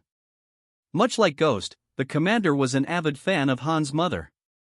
In fact, it was impossible to find a man within his unit who did not have a thing for one of Hans' many mothers. Usually, these men would argue in their spare time about whether Linda or Adela was the most beautiful woman in the world. However, Caveman's life ambition was to marry Princess Henrietta. Hans could only scoff as he heard the captain getting into a dispute with his fellow pilots on this subject, knowing full well that his aunt was, in fact, his brother's most beloved concubine. Of course, the official story was that Henrietta was a pure maiden, incapable of having children after receiving a bullet to the womb on that fateful night. However, as a member of the imperial family, Hans knew that Henrietta had given her brother 3 children, with more to come. These were the thoughts on Hans' mind as he listened to Colonel Ernst Mayer's speech about their daily operations, which, in fact, involved yet another day of pointless patrols around the Malacca Strait. The carrier strike group had departed a week ago, and during this time, the planes were constantly launched. Though all they did during this time was patrol the fleet's immediate vicinity, something radar was more than capable of doing on its own, the reality was that these operations were meant to get the pilots experienced with taking off and landing on the carrier's massive deck. However, as the long and rather boring speech came to an end, something shocking was announced by the colonel. As the carrier strike group approaches the island of Borneo, it will be the duty of our fighter pilots to fly just outside restricted airspace and conduct aerial reconnaissance on the nearby conflict. Though we are not allowed to fly over Borneo itself, we are more than able to fly around it. Alright, that's about it, gentlemen, prepare to take off. All of a sudden, Hans was rather excited. Instead of just doing basic patrols, he would be skirting just below the limits of their restrictions, at least according to the agreement between the Kaiser and the Japanese Empress. Since Hans had never seen a battlefield before, he was a bit anxious. Despite this, he found his courage as he climbed into his Ta-152 fighter interceptor before being catapulted off the deck. It was not long before Hans and the other 11 fighters approached the island of Borneo. Almost immediately, they could see explosions in the air, undoubtedly the result of the flak guns below. As the Luftwaffe pilots neared the island, they spotted a few dozen Mosquito bombers being picked off left and right by the Majapahit anti-aircraft installations. Though some bombs reached their targets, it was clear that more and more bombers were being shot down with each passing second. Hans began taking photographs of the battle below when his unit started veering off from the island. They had reached the edges of restricted airspace and communicated over comms that they would have to circle the island. However, Hans did not hear this and continued to fly over Borneo by himself. After several minutes, he realized he was too far inland and had likely violated the treaty between his father and Itami. He immediately began to climb to a higher altitude, out of range of the flak guns, while turning left and heading toward the Philippines. While climbing, Hans noticed a Japanese bomber with a damaged airframe and a smoking engine, desperately trying to escape the battlefield. The bomber was entirely isolated from the rest of its allies and presented an easy target. Knowing that no one could witness his actions, Hans began to dive toward the target, which was flying further away from the conflict and toward the sea. As he approached the side of the aircraft, it became clear to the Japanese crew that they were being tailed by a fighter. At first, they thought it was one of their own. However, once the two planes were side by side, the Japanese airmen noticed that this fighter was painted in camouflage and had a large Balkenkreuz on the rear of its fuselage. The Japanese crew was horrified to see a German fighter trailing them, and Hans could see the dread in their eyes. He slowed his plane to line up his optical sight with the tail of the aircraft. Just as he was about to pull the trigger and claim his first kill, another flak shell fired from the ground below, detonating just far enough from the damaged bomber to avoid destroying it. However, shrapnel struck one of the crew members, who fell back into the airframe, clutching his bloodied gut. In reaction, Hans bit his lip as he struggled to decide what to do. Ultimately, after careful thought, he flew up to the cockpit of the Japanese bomber and motioned to the rival pilot with his hands that he was not a threat. Because Hans was flying a German aircraft, the Majapahit AA crews did not fire upon him, assuming he was protecting a captured bomber. Only after the two planes were safely escorted out of the kill zone did Hans give a short salute to the rival pilot, who quickly returned the gesture. Hans then swiftly departed back toward the formation where his comrades continued to take photos of the battlefield from a distance. Despite violating several Luftwaffe regulations, no one in the German military would learn of the boy's actions on this day. Thus, Hans wore a satisfied smile as he flew back to his unit, replaying the scene in his mind. In the heat of the moment, he had rationalized that since the German Empire was not officially at war with Japan, shooting down the rival pilots would be an act of murder. Instead, he chose to escort them out of the kill zone and toward safety. Unbeknownst to Hans, his actions would have a significant impact on the Japanese Air Force. The surviving crew members would later share the story, leading the Japanese to question the alleged bloodthirsty and vicious nature of the German people as portrayed by their high command. This would ultimately result in an unspoken pact between Luftwaffe and Imperial Japanese pilots. When war between their two nations came, both sides would refuse to shoot down those pilots and crews who had ejected from their aircraft.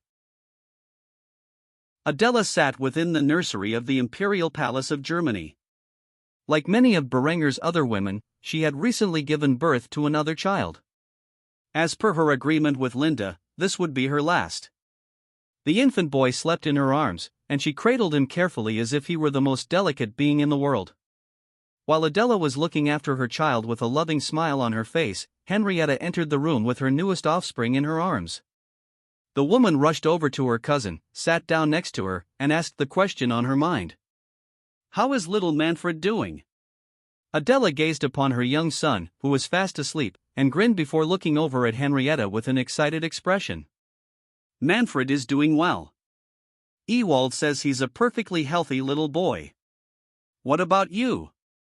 How is little Berenger doing?" A tinge of envy appeared on Adela's face as she spoke the name. Out of all of Berenger's women, Henrietta alone had been blessed with a son who carried his father's name. This had not only created a slight rift between the two cousins but also among all of Berenger's wives, who wondered why Henrietta was given such preferential treatment.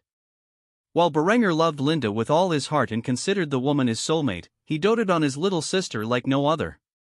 Henrietta had said she wanted to name her youngest son after her brother and lover, and the man could not deny her request. Berenger too, much like his half-brother Manfred, was an infant boy with a full head of golden hair. His sapphire eyes were the exact same as his father's, which was no surprise considering the close blood ties between his parents. Like so many of his siblings, the boy's eyes held an intelligent glint as he closely examined his surroundings with a curious gaze.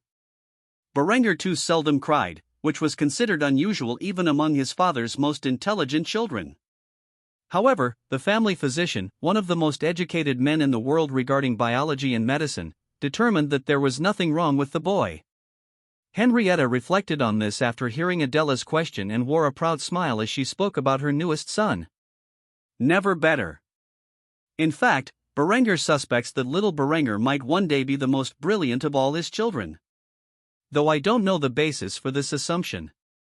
All he will tell me is that he can see it in the boy's eyes, and that the boy is worthy of his name.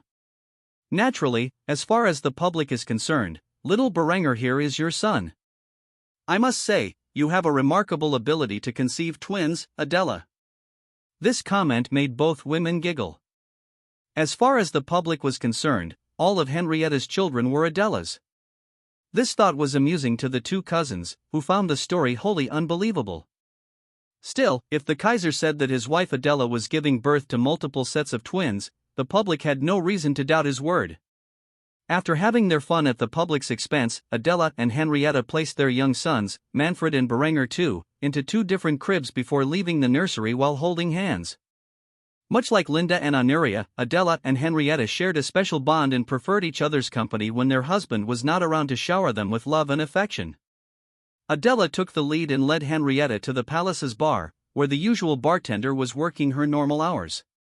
When she witnessed their entrance, she quickly pulled out two shakers and began mixing a couple of martinis for the two women. After all, she had been serving the royal family drinks for several years and knew exactly which drinks the women favored. However, when Adela and Henrietta sat down at the table, they noticed they were not alone. Linda's sublime figure was spotted at the other end of the bar, where she looked to be in a dreadful state. The red-headed beauty was slurring her words as she repeated a single name over and over again, all while being consoled by Honoria. Hans.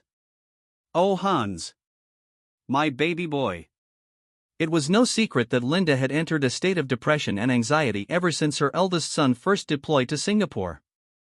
Perhaps because she was the director of Imperial Intelligence, she found it more challenging than most parents when their sons went to war, as she had the ability to constantly check the dangerous missions her son was being sent on. When the bartender handed Adela and Henrietta their drinks, she leaned over and whispered something to them, which they weren't expecting. "I'd hate to ask you a favor, but this is the third time this week I've had to cut the Kaiserin off. Anuria doesn't seem to be of any help. Could the two of you please get her out of here? Judging by the sound of her sobbing, she hasn't had any real rest in days. I'm afraid if I keep serving her, the Kaiser will start to get angry at me for putting his beloved wife's health at risk." Adela and Henrietta looked at each other and silently communicated with a nod before giving the bartender their answer. "No problem," she said. The two women finished their martinis and approached Linda and Anuria, who both had sullen expressions.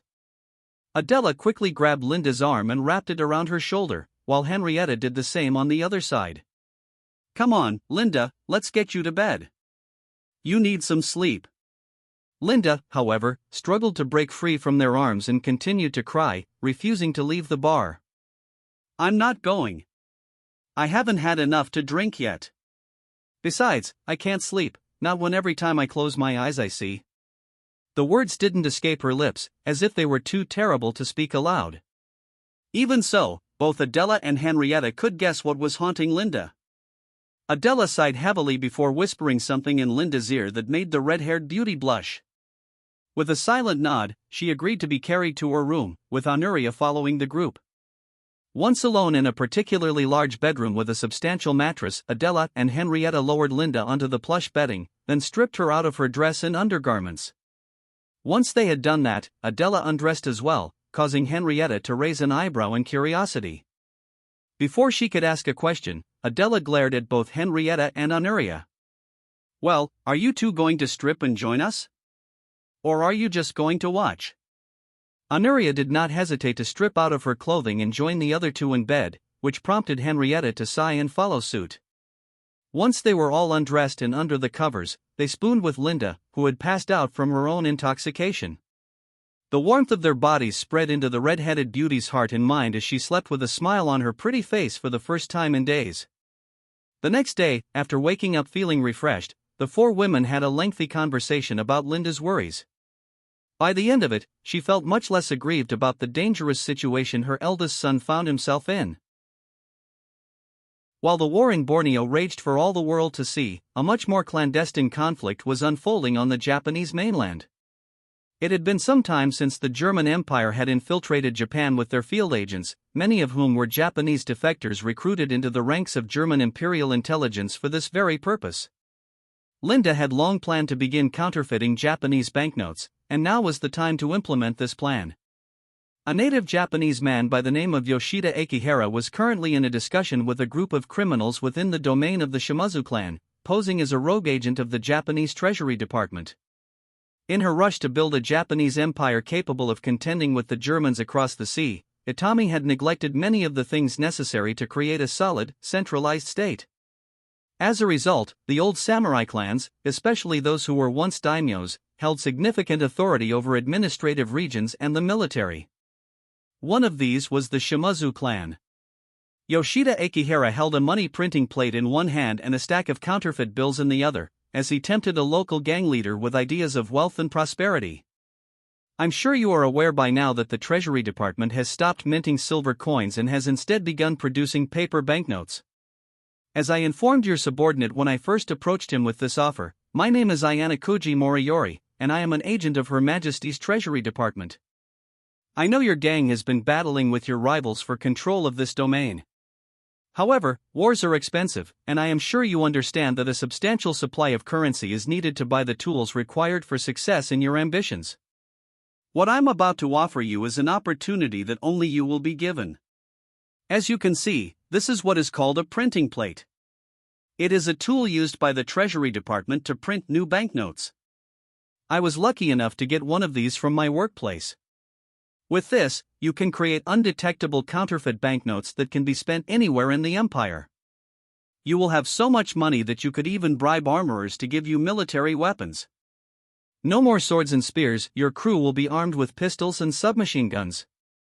You'll be able to sweep away any competition. How does that sound?" The gang leader, a middle-aged man with a goatee, long unkempt hair, and severe scarring on his face, smirked, revealing his missing teeth. When a subordinate informed him of this opportunity, he didn't believe it at first. However, seeing the printing plate and the stacks of counterfeit cash Yoshida Akihara showed as proof, the gang leader couldn't help but become interested.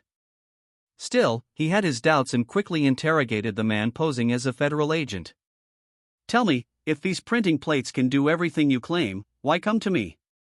Why not print your own stacks of cash to buy what you need?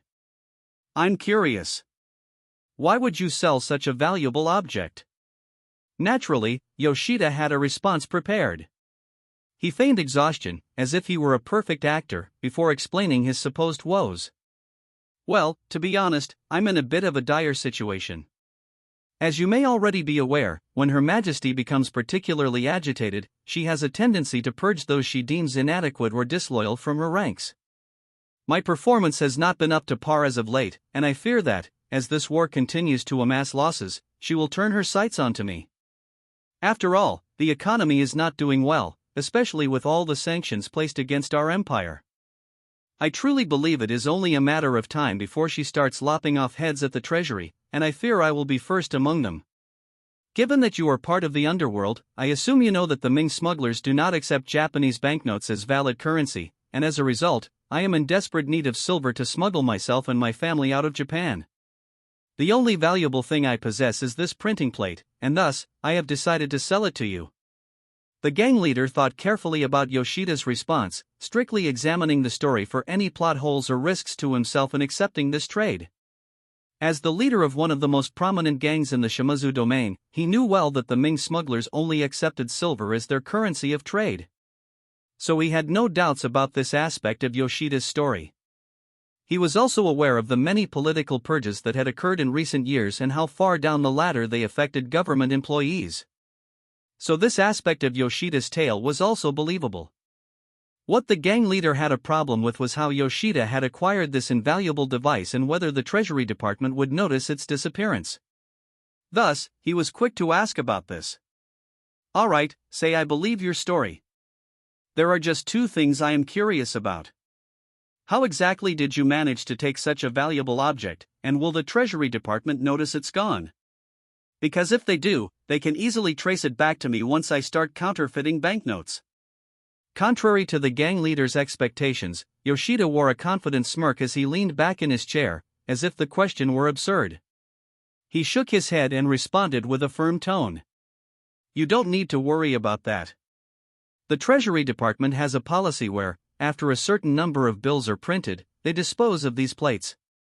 However, even though they are marked for recycling, these printing plates are still capable of producing a few million more bills that are suitable for circulation. I simply took one from the waste bin. I assure you, no one noticed what I did, and this plate is still highly functional. Even after your counterfeit bills enter circulation, they will be undetectable. So the Treasury Department will have a hard time tracing them back to you and your gang. If you're interested, my price is a reasonable 1,000 taels of silver. If you can pay that, the printing plate is yours." The gang leader considered the price for a moment, scratching his goatee. In the end, he smiled and nodded, accepting the deal. "Deal." A wide smile spread across Yoshida's face, not because of the modest amount of silver he had gained, but because he knew that across the Japanese mainland, printing plates like these were being handed over to criminal gangs. This would lead to the production of a massive sum of counterfeit banknotes, causing inflation to rise rapidly and severely damaging the Japanese economy in the days to come. After making the trade, Yoshida returned to the safe house and reported the success of his mission to his superiors. Months had passed since Hans first graduated from the Aerial Warfare Academy and entered active service. It was now the midst of autumn, and during this time, the Japanese had suffered heavy casualties in their campaign in Borneo. Within the borders of the Reich, a conversation was taking place between an active duty soldier and his physician. Though neither of them knew it at the time, the effects of this meeting would have a monumental impact on the fate of the world. The aging medical practitioner gazed upon the grizzled veteran with a look of pity in his eyes. He sighed heavily before revealing the bad news. "I'm sorry to say this, but it appears that you have terminal lung cancer. The soldier in question was none other than Sergeant Major Locke Graf von Wichten, a man who had spent his entire adult life in service to Berenger and his house. Having faced death on numerous occasions, Locke reacted to his grim fate better than most. Instead of questioning whether the physician was off his rocker, he asked one simple question. How long do I have? The physician was genuinely surprised that the man was so composed, despite the terminal diagnosis. Locke was not the first to enter the doctor's office that month with a similarly fatal condition, but he was the quickest to accept his fate. The doctor admired the soldier's bravery and commented on his condition. You have at most 6 months to live, though you are likely to perish before then. I suggest you get your affairs in order as soon as possible. After hearing that he had only 6 months to live, Locke sighed and nodded before leaving the doctor's office. As an active-duty special operations soldier with a family, he had long since written his last will and testament. However, he was only an enlisted member, and because of that, his savings were far from sufficient to support his family after he passed away. He had no idea how he was going to break the news to his loved ones or how they would survive once he was gone. News of Locke's condition reached Berenger almost as soon as it was discovered. The man was a war hero of the highest caliber and had served Berenger for many years. Berenger naturally paid close attention to the man's career as he continued to wage war across the globe. To lose a man of such status, and to cancer, seemed an unfitting end to a lifetime of glory and valor. Thus, after learning of Locke's diagnosis, he dropped everything to meet with a man who had been loyal to him for over a decade. Locke did not immediately return home to inform his family of his condition. Though he was on leave, he decided to spend the day alone at his favorite diner, contemplating his fate in silence. He was sipping on a cup of coffee when the most unexpected thing happened. The Kaiser entered the diner, dressed in civilian clothing, and sat down in the booth across from him.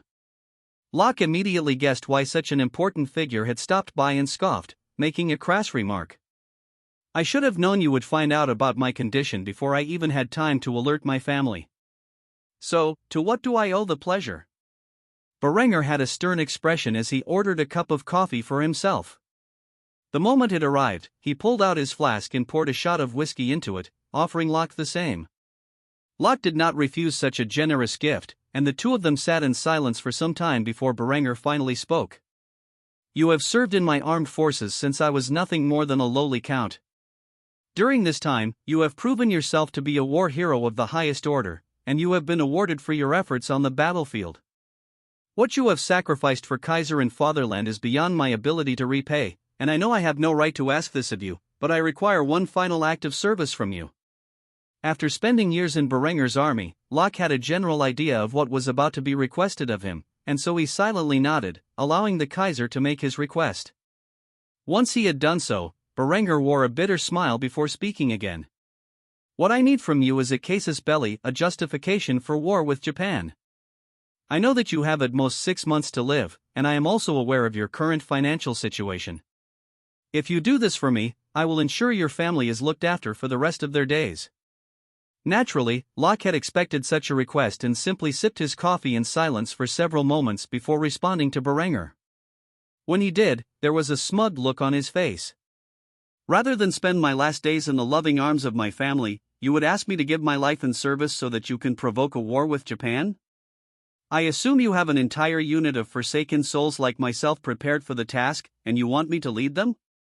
Berenger chuckled when he heard this, leaning back into his booth with a smile on his handsome face. He nodded 3 times before responding to Locke's question in a jestful manner. You know me so well. So, will you do it? Locke did not even need to think about his reply. After all, it was better to die early on the battlefield as a true hero of the Reich, leaving behind a vast fortune for his family so they could survive without him, than to die a withered old husk with nothing to show for his life's efforts. Thus, it came as no surprise to Berenger when the man accepted his offer. My life is yours, my Kaiser. Use it as you see fit. Once more, a bitter smile emerged on Berenger's face. Though he didn't know Locke personally, he was sad to see such an exemplary soldier lose his life before he could retire and bask in his glory. With a heavy sigh, he stood and prepared to depart, but before he did, he left one last statement. I'm truly sorry to see you go. I assure you that when the time comes to bury you, it will be a state funeral. You deserve at least that much after all you have done for me over the years." In response, Locke simply nodded his head in silence and watched Berenger leave the diner with a grim expression. When he returned his gaze to the table, he noticed that Berenger had left sufficient payment for both of their drinks, along with enough for him to order a nice meal. In that moment, he decided he would not inform his family of his illness, because he would rather have them remember him as a man who gave his life in service to his Kaiser and fatherland. Sergeant Major Locke Graf von Wichten wasted no time preparing for his final mission. He bid farewell to his family, unaware it would be their last meeting, before boarding a plane for Borneo. During the journey, Locke and his unit of terminally ill soldiers were informed that their task would be straightforward. Their objective was to provoke the Imperial Japanese Army into attacking their unit. The method was simple. According to the treaty between Germany and Japan, Germany was prohibited from playing an active role in the conflict and could not fly over Borneo. However, they were allowed to provide non-combat support to the Majapahit Empire, which is how Locke and his men would provoke the Japanese. Upon arriving on Borneo, Locke and his unit were given Majapahit camouflage uniforms for their operation. These uniforms had subtle differences from those of their allies, including German markings in an olive drab green that blended well with the rest of the uniform. After applying camouflage paint to their faces and forearms, the German soldiers took their G-27 semi-automatic rifles and hiked to the front lines, which were rapidly falling to the Japanese invasion force. Locke and his men eventually reached the brush and began surveying the area. They spotted a Japanese infantry brigade about 500 meters away, marching through the jungle. They started reporting this to the rear lines via their radio operator. Initially, the Japanese did not notice the Germans and continued to march closer to their position. But when Locke intentionally shifted his position, a soldier about 50 yards away spotted his movement and did not hesitate to open fire on the German position. There were barely a squad's worth of men selected for this operation, and once they had been fired upon by one soldier, 100 more shot at their location. Though they knew their duty was to die on this mission, they took cover and returned fire, hoping to bring down enough of the enemy to honor the Kaiser and fatherland. Locke aimed down the iron sights of his semi-automatic rifle and pulled the trigger, instantly sending an 8mm projectile downrange and into the torso of the enemy.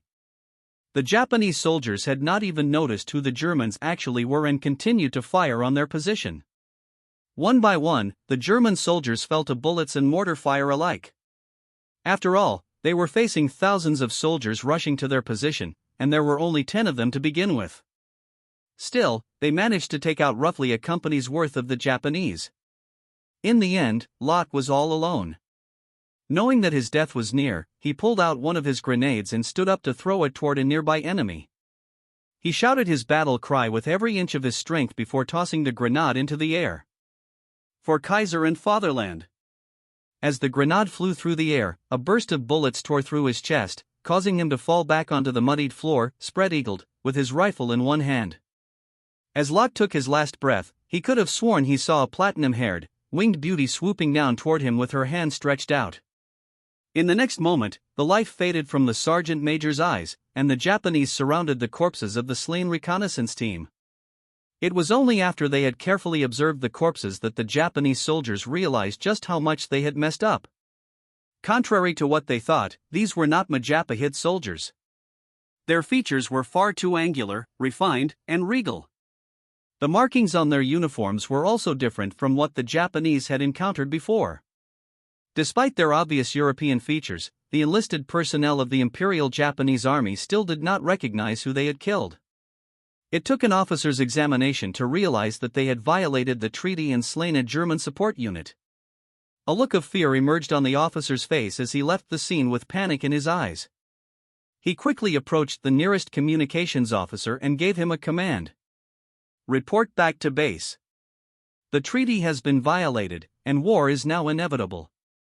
Due to the advanced nature of German communications, the death of Sergeant Major Locke Graf von Wichten and his reconnaissance unit was immediately reported to German High Command, far before Itami could learn of this development.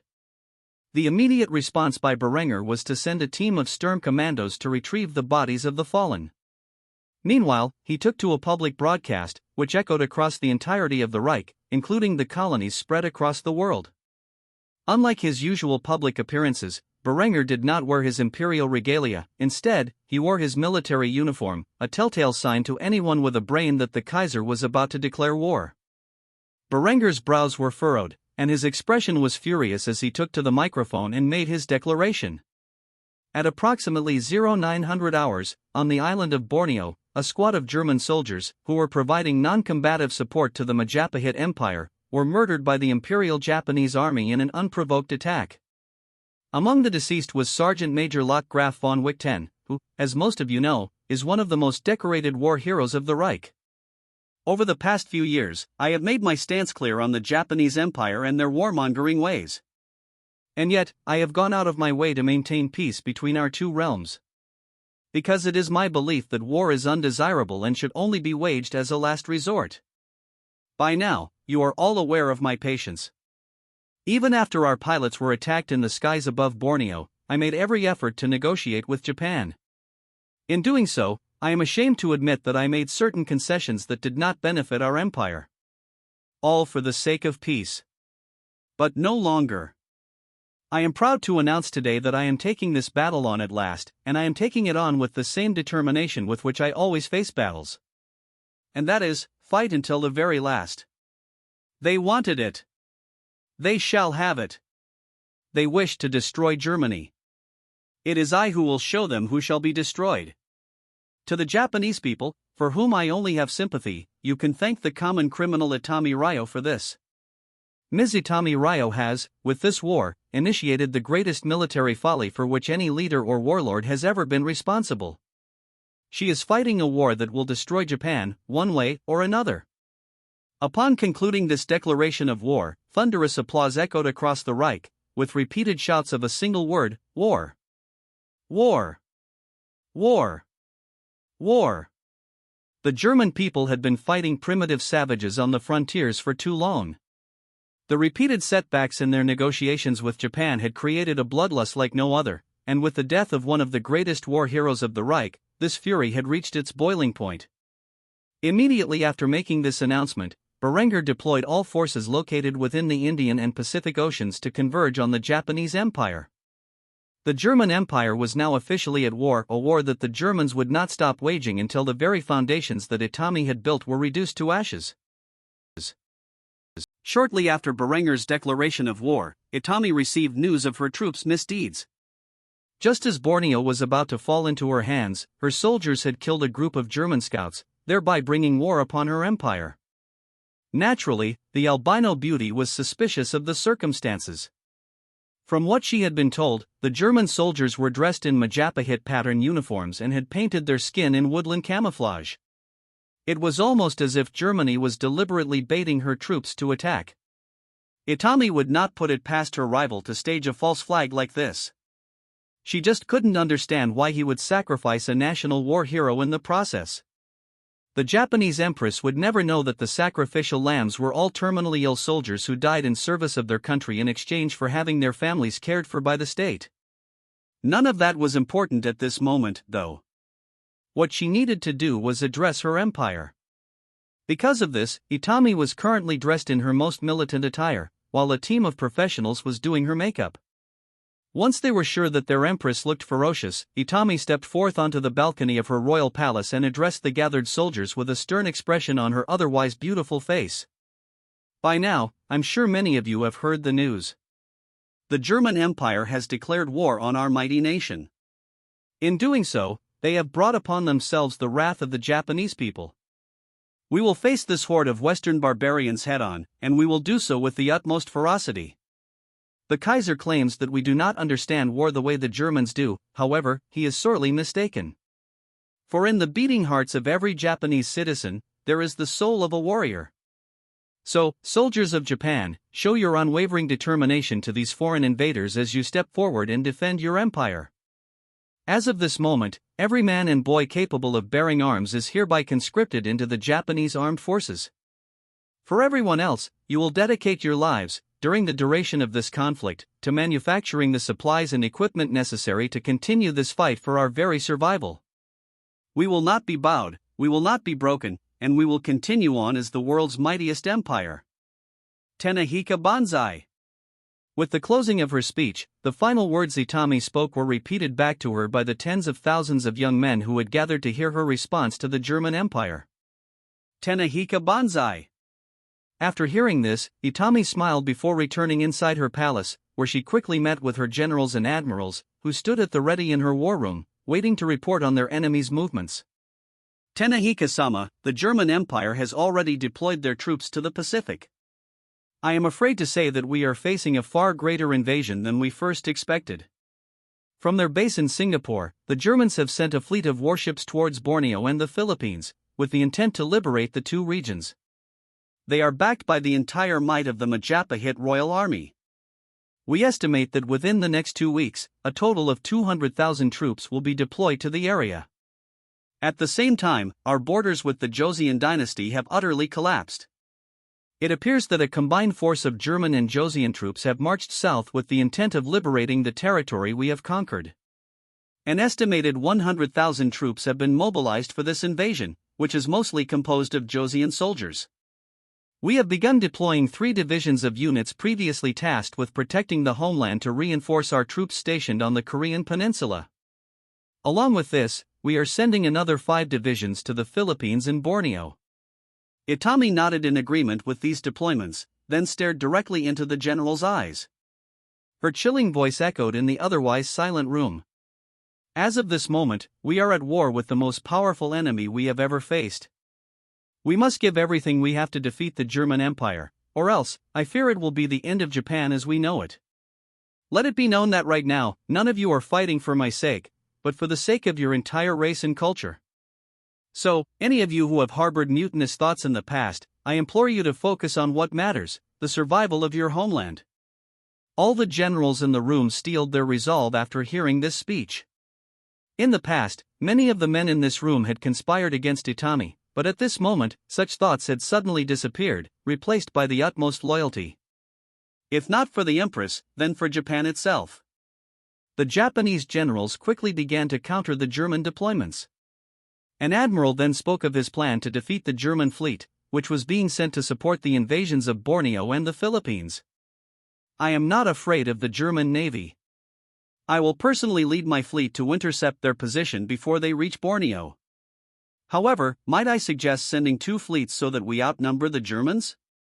Itami silently nodded in agreement with the admiral's request, which caused the man to salute her before departing to begin his deployment. The rest of the high-ranking officers each voiced their plans for the war effort. Among these men was a rather rotund Air Force general who was quick to speak about his particular field. Tenahika-sama, it would be most wise to begin the deployment of our warplanes stationed in the Philippines and Borneo to intercept the Luftwaffe. If we allow the Germans to assume air superiority over the region, the conflict will be lost before it can truly begin. Itami nodded silently in agreement with the general's suggestion, which prompted him to bark commands at a nearby communications operator. The operator relayed the general's message to the troops stationed in the affected regions. There was just one thing that worried Itami: she knew the Germans had colonized Australia. Perhaps a second fleet was heading toward Japan itself, which would be disastrous if she could not intercept it. Thus, she gave an order that her admiralty found peculiar. Ensure that there is at least one fleet protecting the mainland from German forces. The moment she said this, Itami noticed the frowns on the faces of her admirals, who wanted to deploy their full naval might to the Philippines, expecting it to be the major zone of conflict. However, when Itami saw their reactions, she scowled and reminded them whose orders they followed. Do I need to remind you where your loyalties lie? It seems you have all forgotten that we have previously made contact with the German Navy in the region I referred to as Australia. Perhaps they have a fleet located there, heading toward our homes as we speak. We can't afford to deploy all of our naval forces to the Philippines. If we are left unprotected here in Japan, then the war is as good as over. After being reminded about the German forces in Australia, the admirals looked ashamed and found themselves in agreement with Itami's course of action. The Japanese mainland could not afford to be invaded by a German expeditionary force, especially while the rest of their empire was engulfed in the flames of war. Thus, the Empire of Japan began to counter their enemies' movements, while the Germans themselves went on the attack. As Berenger had anticipated, his eldest son Hans was among the first units to respond to his declaration of war. Hans rushed into his flight suit early in the morning and hit the deck, where he quickly climbed into his Ta-152 fighter interceptor, along with the entire fighter wing of the SMS Österreich.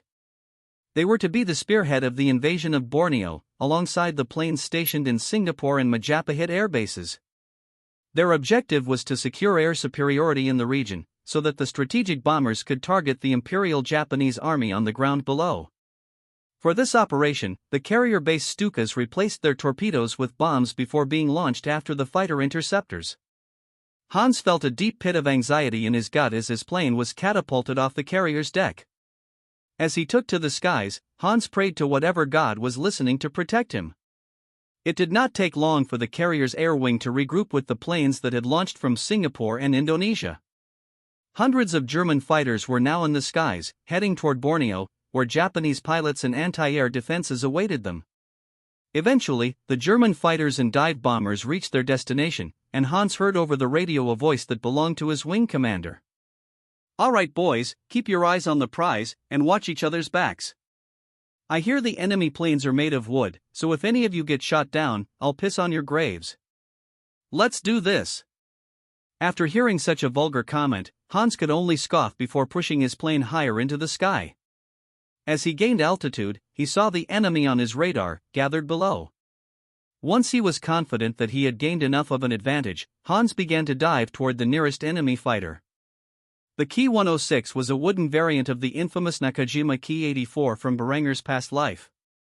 It was a fast plane with great combat capabilities, but its largest weakness was the wooden fuselage, which could easily be torn apart by a Ta-152's autocannons.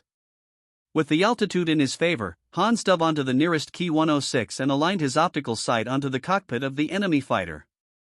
Remembering the graduation gift he had received from his father and the warning behind it, Hans did not hesitate to pull the trigger. When he did, the explosive projectiles blasted through the cockpit, tearing apart the pilot and spilling his blood across the shattered glass. The plane quickly fell out of the sky and toward the ground below, where it exploded on impact. However, Hans did not pay attention to this. Instead, he quickly aligned his sights with a second enemy fighter and fired a short burst, which tore off one of the wings and sent the plane spiraling toward the earth below. This pilot was fortunate enough to eject and safely landed on the island. Hans could hear a cheer resound in his ears as a familiar voice congratulated him on achieving first blood. "Ha, Prince just scored 2 kills. Leave some for the rest of us, why don't you?" The voice belonged to Haywire, who had flown beside Hans and gunned down a Ki-106 that was tailing him. Hans, however, did not pay attention to this and continued to swoop through the skies like an eagle, ruthlessly shooting down plane after plane. Every time he did, he could hear Haywire's voice congratulating him on another kill. Within 5 minutes, Hans had achieved as many kills while remaining completely unscathed, much to the shock of his unit. While outperforming the Japanese pilots, his unit had taken a few losses of their own. As Ghost shot down a Ki-106, Hans saw another Japanese plane sweep across his comrade's topside, damaging Ghost's engine. Immediately, the plane ignited and began to lose altitude, and Ghost's voice could be heard on the radio. "Shit, I've been hit. I've got to eject." After saying this, Ghost ejected from his plane, his parachute immediately deploying as he slowly fell to the island below, now fully occupied by the Imperial Japanese Army. Rather than worry about his brother-in-arms, Hans decided to avenge him. He quickly shifted his plane around to follow the Ki-100 and SAX's tail. Hans fired a single burst, but the explosive projectiles missed. He fired another spray, and then another, finally hitting his target on the third try. The Ki-106 disintegrated midair, killing its pilot. Hans couldn't help but curse the man he had just killed. "That's for Ghost, you Jap fuck." After saying this, a burst of fire shot just above Hans's cockpit. He noticed a Ki-106 diving upon him and swiftly maneuvered his plane out of the firing line, causing the enemy fighter to follow him. Despite being an exceptionally gifted pilot, Hans had a difficult time dodging this plane. Everywhere he turned and twisted, the enemy followed. Just as Hans was about to make an evasive maneuver, a burst from the enemy's autocannon shot through the rear of his fuselage and into his cockpit. He closed his eyes and braced himself for death, knowing that such a burst was enough to kill him. Death never came for him, and when he opened his eyes, he saw a slight golden shield surrounding his body, which protruded from the ring his father had made him swear to wear. Hans stared in complete disbelief for several moments before realizing he was still very much alive and still had an enemy on his tail. Rather than try to understand how he had survived the attack, Hans immediately began to climb as high as possible into the air, knowing the enemy pilot would follow him. And he did. As he began to twist his plane into a 360-degree turn, narrowly dodging the bullets that followed, Hans's engine began to stall, as did the Ki-106. Just like the maneuver he had practiced during flight school, the two planes began to fall out of the sky, nose first, toward the ground below. As Hans fell, he aligned his optical sight with that of the enemy, who should have killed him, and pulled the trigger, blasting the plane into pieces as he continued to descend. Realizing he was about to crash into the ground, Hans continued to fiddle with his engine until his propeller began to spin just in time to avoid hitting the dirt. He pulled with all his strength on the joystick and climbed just high enough so that the bottom of his fighter hit the tops of Borneo's trees. There, he screamed in joy as he climbed back into the sky so he could rejoin the fight. After shooting down a total of 25 fighters, Hans' plane was too damaged to continue fighting, so he informed his unit that he would be returning to the carrier for repairs. Hans hit the deck with absolute precision before jumping out of his cockpit, where he was greeted by the cheers of the other pilots who had been forced to land. Among these pilots was Haywire, who had himself gained 5 confirmed kills.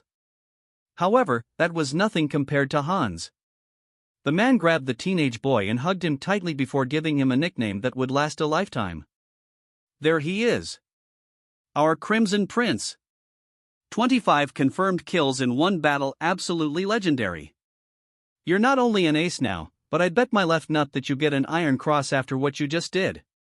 Hans could only smile and take in the cheers from his fellow pilots and several deck crew members, who had overheard what the boy had accomplished during his first combat operation. The war between Germany and Japan had only just begun, and yet in the first stage of aerial combat, the Germans had emerged victorious. 100 Japanese fighters lay in flaming wreckage on the island of Borneo, with nearly half of their pilots killed in action. Out of those 100 kills, a quarter had been scored by a single German ace, a young man who would forever be known as the Crimson Prince. Captain Hermann von Habsburg sat silently in the interior of his squad's infantry fighting vehicle. Days had passed since hostilities between the Reich and the Empire of Japan had begun.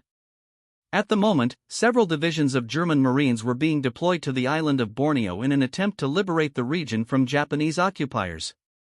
While the rest of his unit were saying prayers, their armored vehicle sat on a large landing craft. Hermann was instead gazing at the interior lining of his Stahlhelm. There, embedded within the liner, was a photograph of a rather gorgeous woman. Many considered this woman the most beautiful in the world. Since his father's execution, Hermann had a conflicted relationship with his elder sister, who was now one of the 2 Kaisarins of the Reich. In his eyes, Linda had betrayed their family, and for the longest time he deemed her unworthy of forgiveness. However, after battling natives across the colonies of the New World for most of his military career and witnessing the expansion of the German Reich into the world's foremost superpower, Hermann had come to terms with his sister's betrayal. Now, he kept a photograph of her tucked safely away within his helmet's lining, one he had clipped from a popular fashion magazine in which Linda commonly modeled during her spare time. Despite being in his 20s, Hermann was still unmarried. He preferred not to leave behind a wife and several children fatherless in the likely event of his death. Thus, he had been a bachelor for many years. Nevertheless, it was a common tradition among the Reich soldiers to keep photographs of their loved ones in their helmets, considered by many to be a good luck charm. Naturally, the only woman who was remotely a part of Hermann's life was his elder sister. Thus, he had rather shamelessly used Linda's photo without her knowledge. Of course, he was not the only one in the ranks of Germany's armed forces who had done such a thing. Many of Linda's admirers, who had no sweethearts of their own, took her public photographs and used them as good luck charms. With this in mind, Hermann scoffed before stuffing the photograph back into his helmet's lining. He was not so foolish as to kiss it for extra luck, like so many men in his unit did with the photos of their loved ones. After placing his helmet on his head, Hermann racked the charging handle of his assault rifle to ensure it was loaded. Any minute now, the landing craft would hit the shores of southern Borneo, along with about 100 others. By now, the coastline would be heavily fortified by the Imperial Japanese Army. It was ironic that the fortifications Germany had built for the Majapahit Empire to deter the Japanese from invading were now being used by those same invaders to prevent a German assault. To account for this, a group of outdated German battleships and battlecruisers had been sitting off the coastline for the last 3 days, bombarding it with everything they had. The coastline no longer looked like a barren hellscape devoid of all life. However, for good measure, the Luftwaffe, which had gained air superiority over the island, had begun a campaign of strategic bombing. Any position that remotely displayed signs of life was carpet-bombed by the Germans in preparation for their invasion. After such a fierce campaign of bombardment, many enlisted troops assumed there would be nothing left to fight when they finally landed on the shores of Borneo. However, Hermann knew better.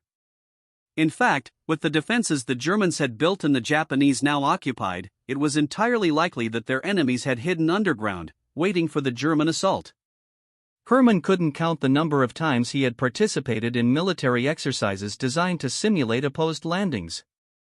From these mock battles, he learned one thing: the assaulters always suffered high casualties. Sure enough, the landing craft hit the beach and opened its gates for the Panther tanks and Martyr IFVs to advance. As Hermann expected, they immediately came to a stop, blocked by a series of tank traps and other obstacles designed to prevent the tanks from moving forward. Machine gun fire and explosions echoed through the air, sending chills down the spines of the less seasoned soldiers. It seemed that the coastal bombardment, which had lasted for 3 days and 3 nights, had done nothing to suppress the Imperial Japanese Army, now using the Majapahit anti-tank guns left behind during their evacuation. Eventually, the rear hatch opened, and Hermann gave the command to deploy. As the company captain, he was the first to step into battle. He narrowly avoided his death, as the moment he stepped onto the beach, an 8.8 cm anti-tank round hit his IFV and blew it apart, killing the other 9 men stationed in the rear of the vehicle along with the crew. Hermann was thrown face-first into the sand by the explosive blast. It took him a few moments to look up and see that the men in his squad were all dead. Rather than lament their loss, he racked the charging handle of his STG-32 assault rifle and rushed through the enemy's machine gun fire toward the Japanese-occupied bunker complex.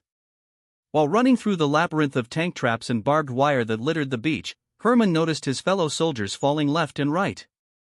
Yet he paid no attention to this, for his focus was distracted by the sounds of German battle cries resonating in the air, mingling with the roar of machine gun fire. God with us! For Kaiser and Fatherland! Hail victory! Hermann squeezed the trigger and held it down for a second, allowing a controlled burst of 4 rounds to fire toward the entrenched enemy. After this, he charged again, repeating his actions over and over. Every few bursts, his bullets hit their mark, claiming the life of a Japanese soldier. However, when he was roughly 30 meters from the trench, a bullet struck him square in the chest, knocking the air from his lungs. An intense pain erupted in Hermann's torso, but it was not the sharp pain of a bullet piercing flesh. Instead, it was the agony of blunt force trauma from an airborne projectile that shattered against a ceramic composite plate. Rather than stay in one spot and risk getting shot again, Hermann mustered his strength and rushed into the trenches, where he sprayed a line of Japanese soldiers who had fixed their bayonets in anticipation of his arrival. After changing his magazine, Hermann began stalking through the trench, ruthlessly gunning down any Japanese soldier he could get in his sights. The enemy was completely unaware that one man had entered their trench with an automatic weapon, wreaking havoc on their forces. 1 soldier became 2, 2 became 5, 5 became 20. The more Japanese blood Hermann spilled, the more of his men could enter the trench line and begin seizing the shores of Borneo. By the time the surviving members of his company caught up with him, Hermann was covered in the blood of his enemies, his uniform stained beyond recognition. When they entered the trench and saw one man standing alone among dozens of corpses, they could hardly believe their eyes. Yet Hermann did not look the slightest bit remorseful. No, there was a look on his face as if what he had just done was completely normal. After all, he had spent most of his military career within the colonies, purging savages and claiming their lands for the Reich. He had no remorse left for those he deemed enemies. Once the front bunker complex was taken, the German soldiers began mounting their machine guns toward the Japanese rear lines and opened fire on the enemy. With the overwhelming rate of fire produced by the MG-27, the Imperial Japanese army was effectively pinned down in their own trenches. Hermann and the rest of the German Marines scaled over the walls of their recently captured bunker complex and charged toward the Japanese with reckless abandon. By the time the sun had set, the Germans had secured the southern coastline of Borneo for their landing operations. Nearly 10,000 Japanese lay dead in their bunkers, while the German casualties amounted to less than half that. Perhaps the Germans would have suffered far more deaths if not for their advanced body armor, which, for the most part, limited their casualties. As for Hermann himself, he washed the blood off his body the best he could before regrouping with his company and giving them commands. "Alright, boys, I know we suffered some losses. However, the objective is clear. The Kaiser wants this war ended as swiftly as possible, so there will be no reprieve. I want your magazines loaded, and your methamphetamines digested. From here on out, we are storming Borneo in full force. Now that the tanks have cleared the obstructions, we will be able to rely more on our armor for protection.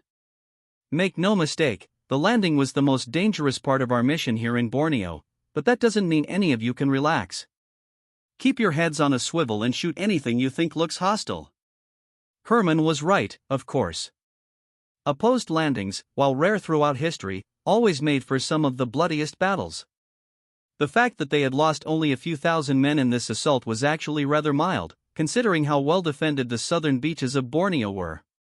After loading his own magazines from the supplies that made it to the shores of Borneo after the assault, Hermann replaced his fractured front plate with a new one, as did many of the men in the army. Soon enough, Hermann would find himself once more at the spearhead of the invasion of Borneo. He hoped it would be far less bloody than the Japanese conquest of the island, which had occurred just months ago. Luckily, so far, casualties appeared to be low, but he began to wonder just how long they would remain so. Roughly 4 days had passed since the war between the Reich and the Japanese Empire began. During this time, fierce conflict erupted on the southern shores of Borneo. However, this was not the only theater of war. While Hans soared above the skies of Borneo like a majestic eagle, a sinister shiver of sharks lay off the coast of southern Korea. If there was one thing the Empire of Japan lacked compared to their German rivals, it was a method to swiftly deploy large numbers of troops to regions most affected by the war. Thus, they relied on a mixture of dedicated transports and civilian ships to get the job done. Naturally, the Imperial Japanese Navy seized whatever they could to transfer their soldiers from the Japanese mainland to the battlefield. While the 1st and 2nd Japanese fleets were sailing towards Borneo to engage in a massive battle with the 6th German Carrier Strike Group, a group of U-boats was converging on the Japanese shipping convoys headed to the Korean peninsula. Rainer Schulz had been operating as a submarine sonar technician for several months and was among the many men in this so-called Wolfpack. The Wolfpack was a German tactic from the Second World War of Berenger's past life, which used groups of submarines to attack and sink enemy convoys. It had proven highly effective and was the major naval strategy of the Kriegsmarine during the Battle of the Atlantic. Now, in this new world, Berenger planned to use this very same tactic against his enemies. The sonar continued to bloop for several moments as Rainer watched its display, waiting for his targets to present themselves. After patiently waiting for nearly 5 whole minutes, the sonar revealed the presence of several Japanese ships in the water off the coast of the Yellow Sea. Undoubtedly, these ships were carrying troops and supplies to the Korean peninsula to reinforce the Japanese position against the invading Joseon army. Upon noticing roughly 10 ships in total, Rainer called out to his commanding officer, alerting him that they would soon be converging on the enemy. "Sir, there are 10 ships in total, approximately 4,500 meters north of our current position." A wicked grin emerged on the captain's face, as if he were a shark that had just caught the scent of blood in the water. He quickly ordered the submarine to advance towards the enemy while alerting the rest of the Wolfpack to their findings. A total of 25 German U-boats began to speed towards the Japanese convoy, which was completely unaware of their presence. Among the Japanese convoy were a few destroyers, escorting the larger transport ships to their destination. These were the initial targets of the Wolfpack, which silently converged around their enemies like a school of sharks. Once within range of the enemy vessels, the orders resounded on the German radios, encrypted by Enigma machines. "Open fire!" Thus, 25 torpedoes sped through the water towards 6 destroyers. Complete silence fell as the German U-boat commanders gazed through their periscopes, watching the torpedoes close in on their targets. Finally, a loud thunder echoed across the ocean's surface. One might call it overkill, but all 25 torpedoes hit their marks, sending the 6 Japanese destroyers to the depths of Davy Jones' locker. The explosions caught the attention of the troops aboard the transports, who gazed in dread at the sight of their escorts being suddenly eliminated before their eyes. Nobody had seen the German U-boats, nor their torpedoes, which nimbly swam through the ocean's depths, moving toward their targets like silent assassins. However, it did not take long for the Japanese soldiers to realize that the predators who had so easily devoured their escort were still lurking in the waters. Soon, another series of explosions occurred as the German torpedoes struck the front, rear, and aft of the large transports. 3 simultaneous detonations blasted the vessels apart, causing them to rapidly sink into the ocean's depths, as if a whirlpool had begun to swallow them whole. Those fortunate Japanese souls who survived the 3 large explosions on board their ships quickly deployed their life rafts and jumped into the Yellow Sea, hoping the rafts would be enough to carry them to shore. Reiner had a large grin on his face as he sat beneath the ocean's surface, watching the blips on his radar disappear before his eyes. One by one, the ships of the Japanese convoy were being sunk. Each German U-boat had 6 torpedo tubes and could carry 24 torpedoes on board. On the shores of southern Korea, the Imperial Japanese Army watched in horror as their reinforcements sank beneath the sea. They could not believe what they were witnessing. No German vessels appeared in the region. From their perspective, it was as if the Japanese ships had spontaneously combusted. Before long, all the Japanese vessels, along with their supplies and most of the men they carried, were sunk. Perhaps 1,000 or 2 of the Japanese soldiers and sailors had made their way to the life rafts in time, while the others sank with the tides. For the Empire of Japan, which was already severely lacking in transport ships compared to their German rivals, the loss of these vessels was one they could not easily replace. Not only were the ships irreplaceable on short notice, but the men carried aboard, now drowned beneath the ocean's surface, would also be difficult to replace. While the Japanese convoy sank off the coast of southern Korea, the Royal Joseon Army marched south into Japanese-occupied territory alongside a German panzer division.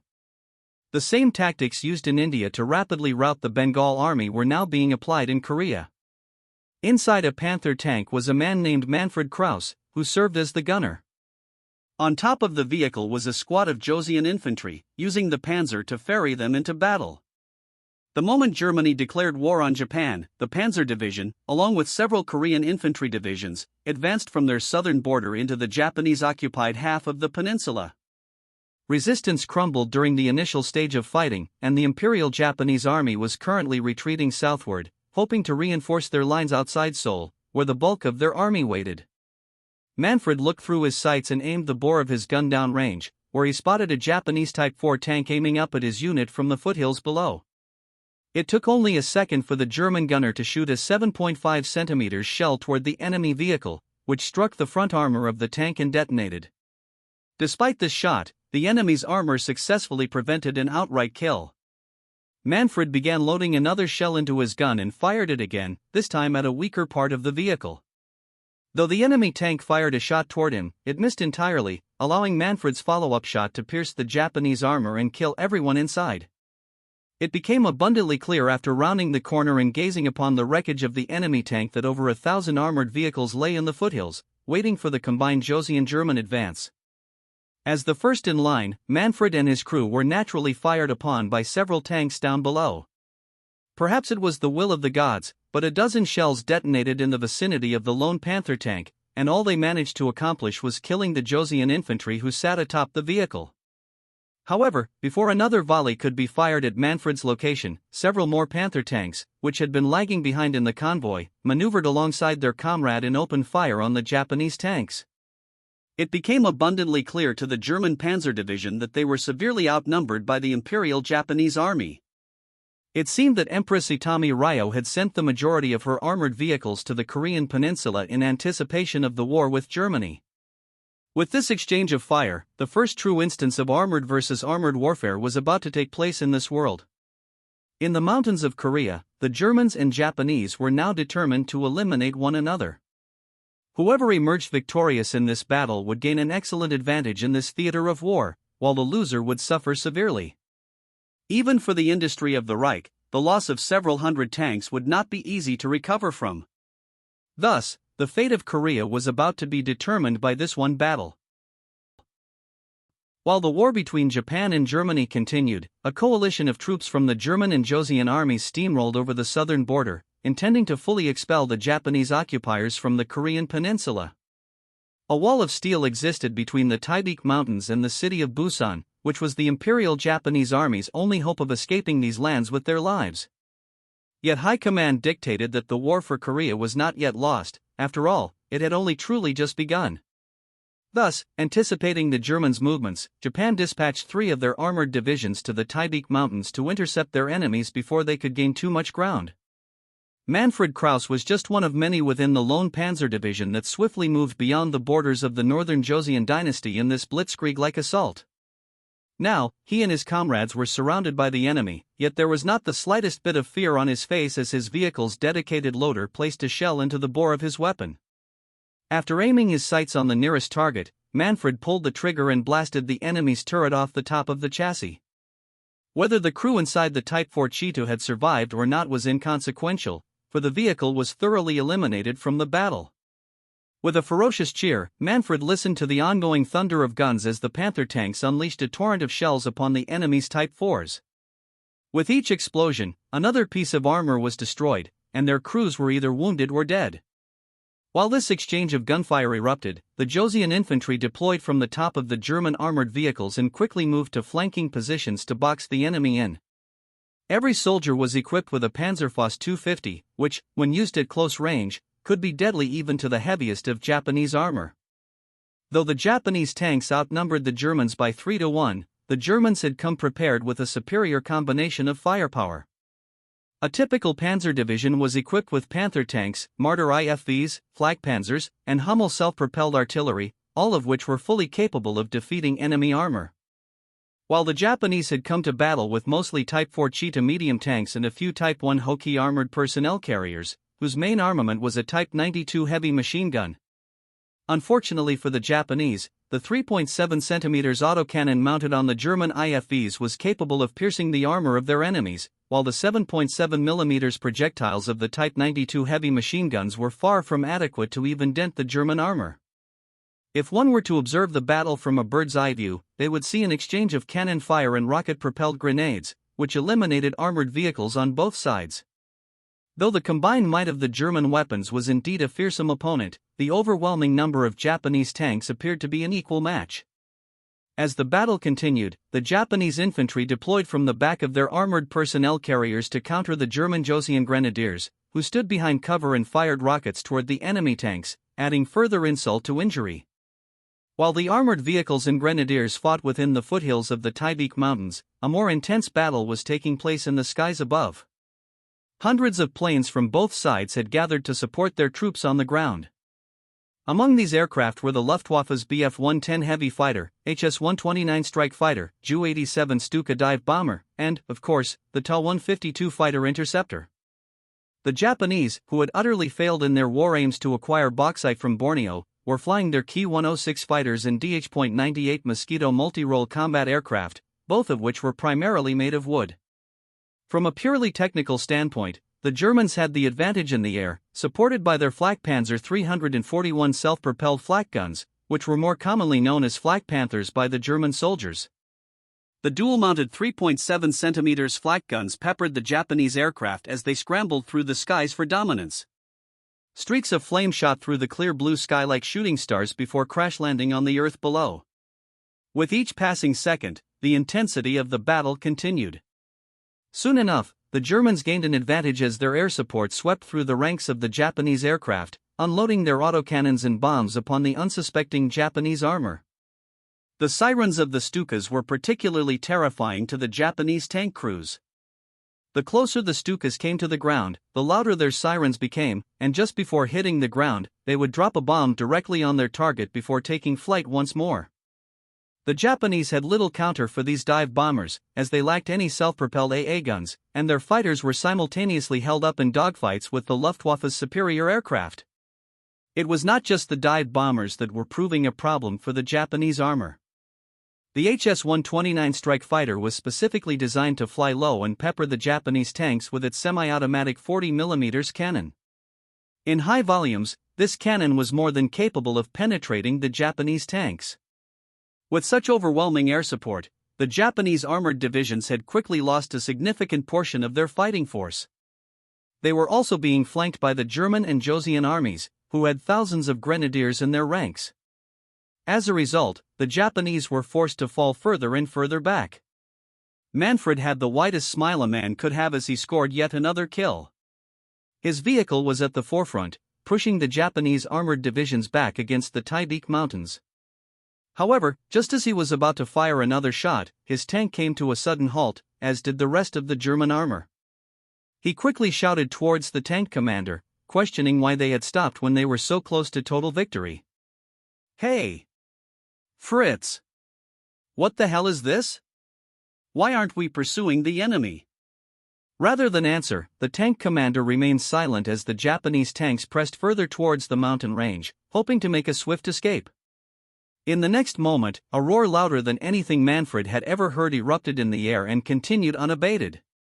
Manfred gazed through his sights toward the mountains above, where he saw what looked like thousands of rockets take to the sky. The veteran tanker could not help but exclaim his shock in the next moment, as he stared in disbelief at the sight before him.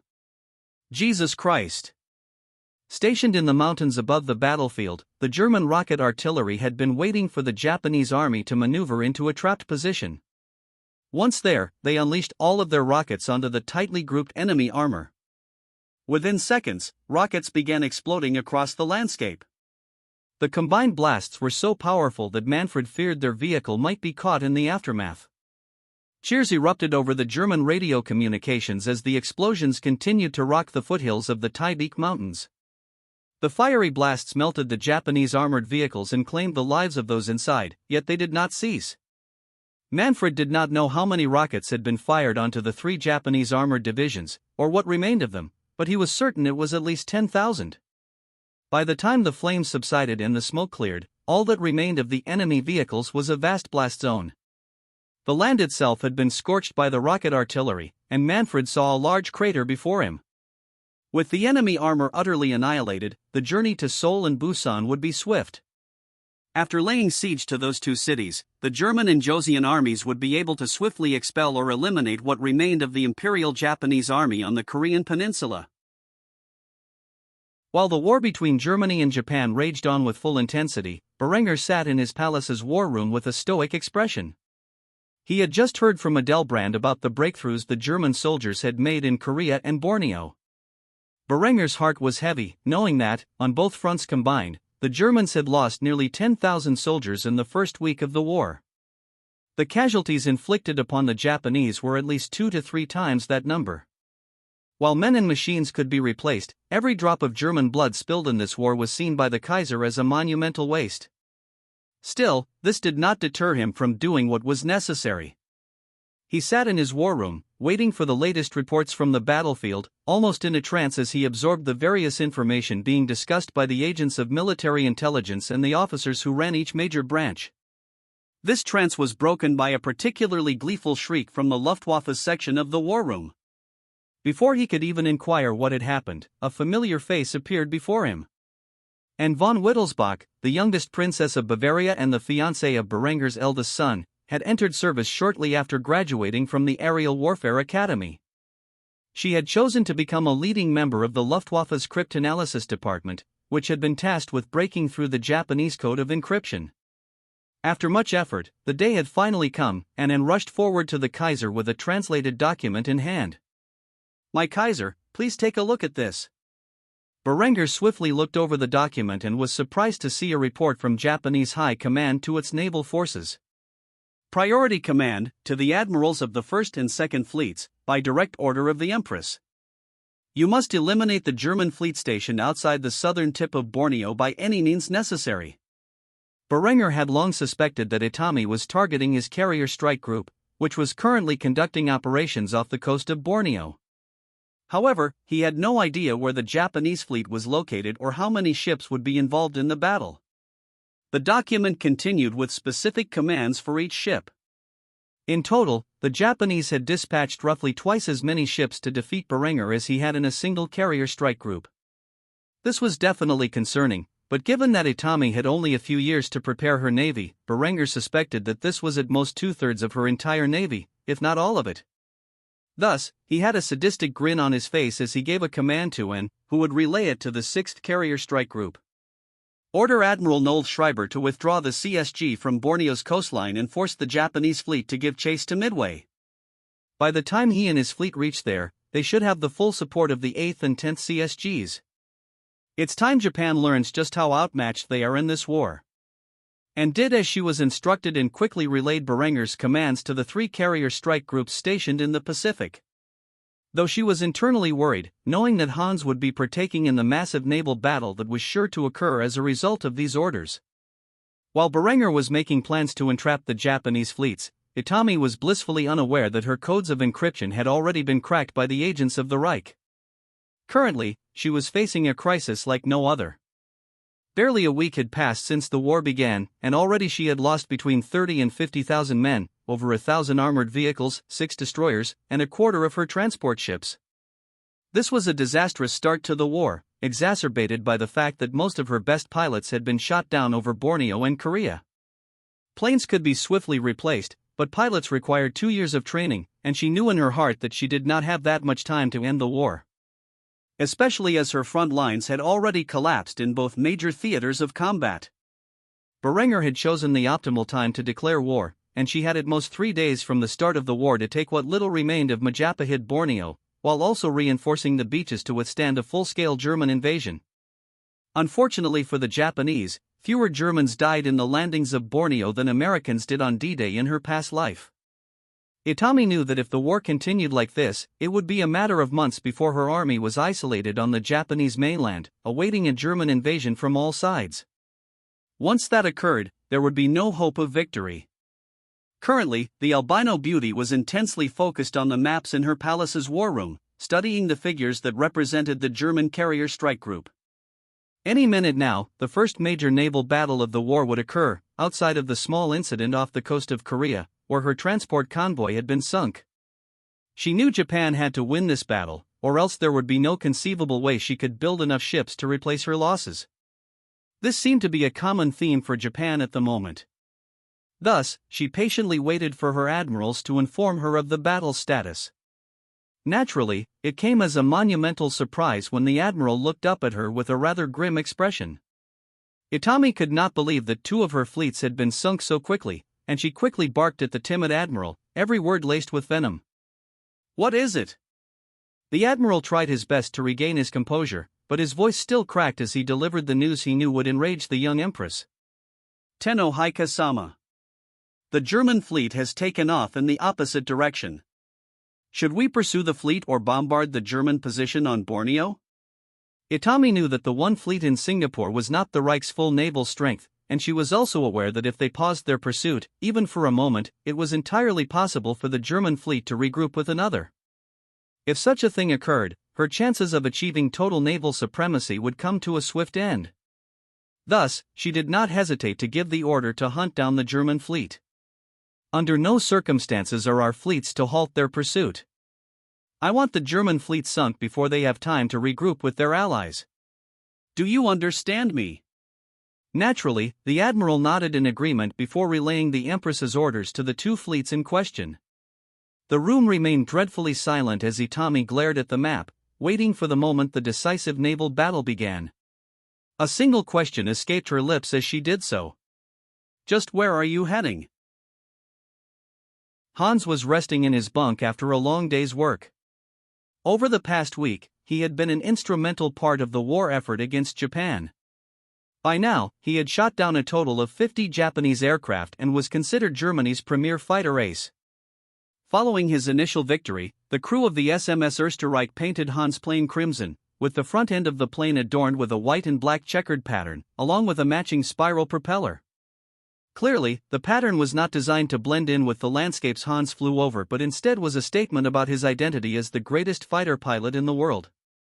The fighting had been intense during the first week, as the Japanese forces came from the Philippines in larger numbers to contest the German invasion of Borneo. Hans had already lost 5 members of his squadron to Japanese fighters, shot down over Borneo and never recovered. It was uncertain whether they were Kia or MIA, but their loss had a noticeable effect on the carrier, whose pilot quarters were now down by 5 men. Haywire had miraculously survived, despite his reckless piloting, and continued to fly as Hans' wingman. He had scored quite a few kills himself, enough to become an ace in his own right, but compared to Hans, his glory fell short.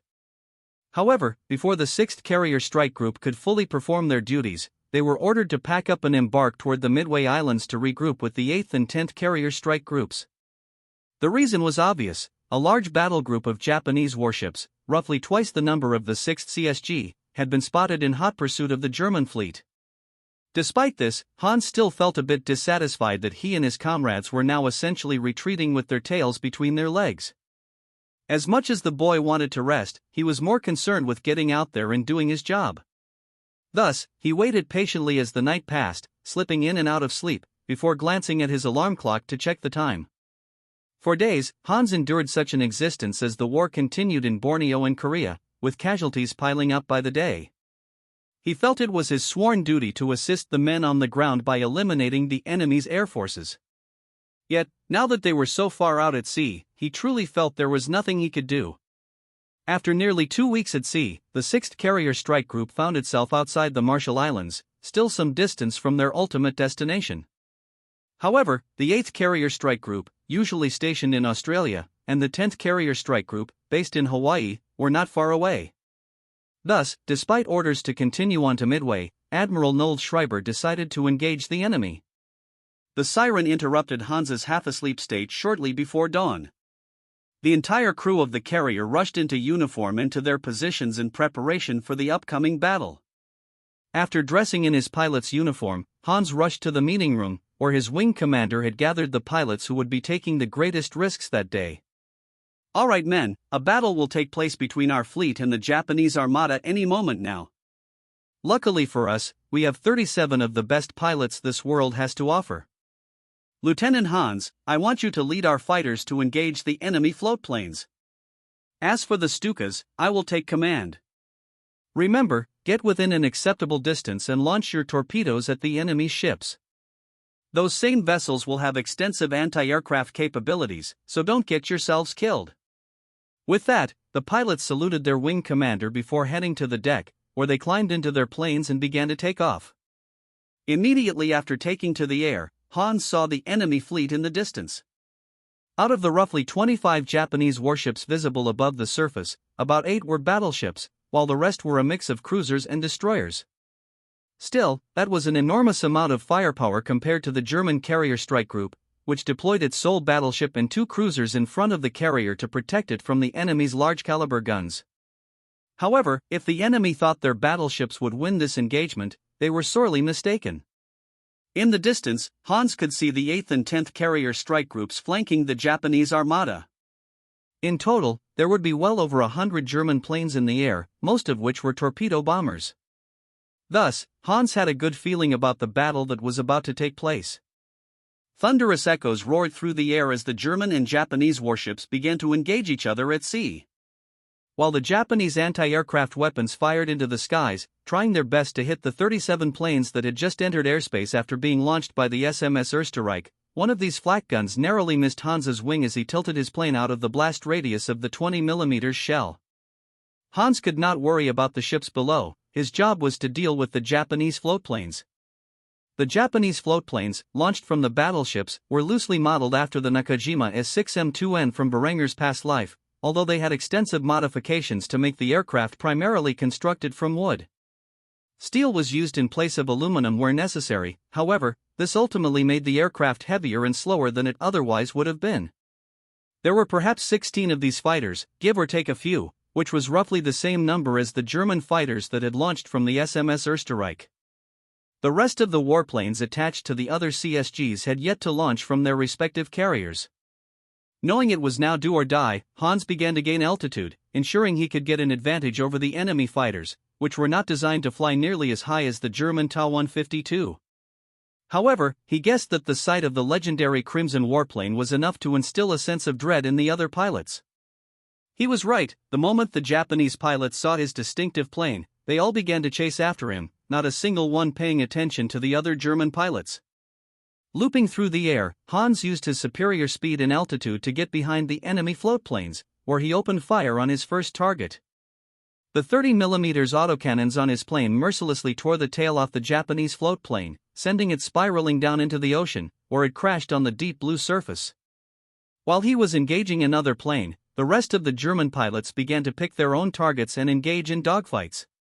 Since the two sides were roughly equal in number, Hans decided to encourage his comrades over the radio. "If any of you fuckers manage to get shot down without killing a single enemy, I will piss on your graves." Hans knew the other pilots were laughing in their cockpits, even if they did not voice it over the radio. He then swept down and shot another Japanese floatplane that was about to unleash its twin 20mm autocannons on Haywire's backside. Haywire, in his own reckless way, was chasing after another Japanese plane in front of him. Naturally, Hans felt the need to scold his fellow pilot, which he quickly did after breaking off from the man's tail and pursuing another fighter. "What did I just fucking say?" Hans could hear Haywire's voice on the radio, apologizing for not watching his six properly. "Sorry, boss, you know how I get with my tunnel vision." However, Hans did not want to hear it. From the corner of his eye, he saw Haywire shoot out one of his target's engines, causing the plane to rapidly spiral down toward the ocean's surface. However, he noticed something peculiar. The Japanese pilot had not ejected and was instead aiming his plane toward the deck of the SMS Österreich. This caused Hans to curse out loud as he dived as fast as he could to intercept the enemy plane before it could cause serious damage to the carrier. Fuck! Hans began to count down the seconds until the enemy plane collided with the carrier's deck as he dived from the opposite direction. Luckily, his plane was substantially faster, allowing him to close the distance and surpass the other pilot. He nearly hit the ocean's surface before pulling on his flight stick and shooting up toward the underbelly of the Japanese floatplane. Just as the two aircraft were about to collide in midair, Hans veered to the side and fired his autocannons. He blasted off the floatplane's wing, causing its trajectory to veer off course. Ultimately, it missed the SMS Österreich and crashed into the water's surface, where the plane and its pilot disintegrated upon impact. Seeing how he had just saved a German carrier from sinking, Hans expected a Knight's Cross for such a feat. He would make sure that Haywire planted the idea into the wing commander's brain. Thus, while Hans and his fellow fighter pilots had utterly annihilated the Japanese floatplanes, the two fleets were engaged in a frightening display of firepower. While Hans and his fellow pilots fought in the skies above the ocean, the German warships continued to unload their large-bore guns onto the Japanese fleet. However, it became abundantly clear that the Kriegsmarine was heavily outnumbered. Within 30 minutes of the engagement, the 6th CSG had lost all 6 of its destroyers. The remaining crew had taken to the lifeboats and entered the water as their large steel vessels sank to the bottom of the ocean. However, it was not all one-sided for the Japanese armada, as the German battleships and cruisers focused their fire on the enemy fleet. In those 30 minutes, the Japanese had lost 2 battleships, 4 cruisers, and 6 destroyers. How was this possible, you might ask? For starters, the German battleships had vastly superior accuracy compared to their Japanese counterparts. This was due to the onboard computers, which were used to make the necessary calculations for precise shots. The second reason for the significant damage to the Japanese fleet was the 30 torpedo bombers that had taken to the sky, aiming to drop their payloads accurately. Although the Japanese anti-aircraft fire had eliminated roughly half of these planes, with most of their pilots ejecting, enough torpedoes had struck the Japanese warships to cause substantial damage. The roar of naval guns echoed across the ocean as Admiral Noel Schreiber gazed through the bridge of his carrier, looking towards the distant horizon where he could make out the shapes of his reinforcements. It had been 30 minutes, and all he needed to do was hold out for another 15 before the 8th and 10th CSGs arrived to support him. He raised his binoculars and saw something terrifying. A Japanese floatplane was heading straight towards the carrier's deck. There was no telling how much damage such a thing would cause if it were to impact the ship. He quickly shouted his commands, his heart nearly exploding with fright. "Brace for impact!" However, just as the Japanese plane was about to crash into the carrier's deck, a Crimson plane appeared out of nowhere and shot off the enemy's wing, causing it to veer off course and into the water. As respectable and dignified as the admiral was, he could not help but break into a hysterical laugh as he saw the Crimson Prince perform a mind-boggling feat. Holy fuck! That little bastard just saved us all. It took several seconds for the admiral to realize that he had just called the Kaiser's eldest and most beloved son a bastard, which caused him to quickly cover his mouth and look around to see if anyone had heard him. Luckily, nobody appeared to have done so, or at the very least, they were being polite enough to pretend they hadn't. However, the joy of seeing the carrier saved came to a sudden end when a German cruiser was struck in the center by a Japanese battleship. The explosion rocked the cruiser, but it did not sink immediately. It appeared to have devastated the vessel's engines, leaving it dead in the water. German sailors were quickly abandoning ship, knowing it was only a matter of time before another barrage sank them entirely. With only 2 ships left to protect the carrier, things were looking grim. However, that changed when the Japanese flagship was struck from behind by a full barrage from the German battleship attached to the 8th CSG. All 20 guns fired, and each shot accurately hit the Japanese flagship across its entire surface, blowing it to pieces before it had a chance to properly retaliate. With the addition of another battleship, 2 more cruisers, and 6 more destroyers, it would seem that the German fleet now had a fighting chance against the Japanese armada. Soon, the 30 additional torpedo bombers took to the skies and got down to their business, striding to avoid the Japanese flak guns while dropping their payloads into the water. Despite the Japanese efforts to fight back, with each passing second, an explosion rocked one of their ships. Whether from a torpedo or a naval gun, it was impossible to tell. Within another 5 minutes, another Japanese battleship was sunk, effectively cutting their fleet's greatest warships in half. Shortly thereafter, another Japanese cruiser was blasted apart. Only after losing so much of their armada, including the flagship housing the highest-ranking admiral, did the Japanese Navy realize they would not win this battle. Swiftly, an order to retreat was given, but the only way out was through the gap where the 10th CSG lay in wait. Of course, the Japanese, lacking long-range radars, did not realize they had been surrounded and broke away from the battle, firing off as many shots as they could towards the pursuing enemy ships. Soon, the air wing from the carrier of the 10th CSG launched into the skies, bringing more torpedoes that struck the Japanese warships repeatedly, sinking the remaining destroyers. Now, only 2 battleships and a handful of cruisers remained, and if the Japanese could not escape their encirclement, they, too, would soon sink beneath the ocean's waves, just like the rest of their comrades. On board one of the 2 remaining Japanese battleships, the admiral was quickly reporting the situation to the Japanese mainland. "I repeat, we have been led into a trap. The German fleet led us to the Marshall Islands, where they had another fleet lying in wait. We have lost most of the armada and are now retreating." A shrill voice erupted on the other end, which the admiral recognized as belonging to the young empress.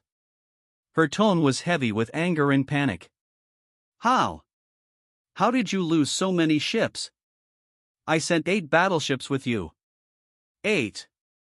Along with enough cruisers and destroyers to obliterate the 10 or so ships the Germans had. Explain to me how almost 2/3 of my navy is gone. The admiral was practically sobbing. After receiving such a fierce reprimand, he truly did not know how the Germans had such firepower. He could only make educated guesses, which he quickly voiced. "I don't know for sure, but their battleships and cruisers are far too precise. Every shot they fired hit one of our vessels, whereas even our most experienced gunners missed a fair portion of theirs. Then there were the planes. We thought they were mere dive bombers, like we've seen in Borneo and Korea, but they were equipped with torpedoes. No matter how many of our AA guns took them down, they just kept coming.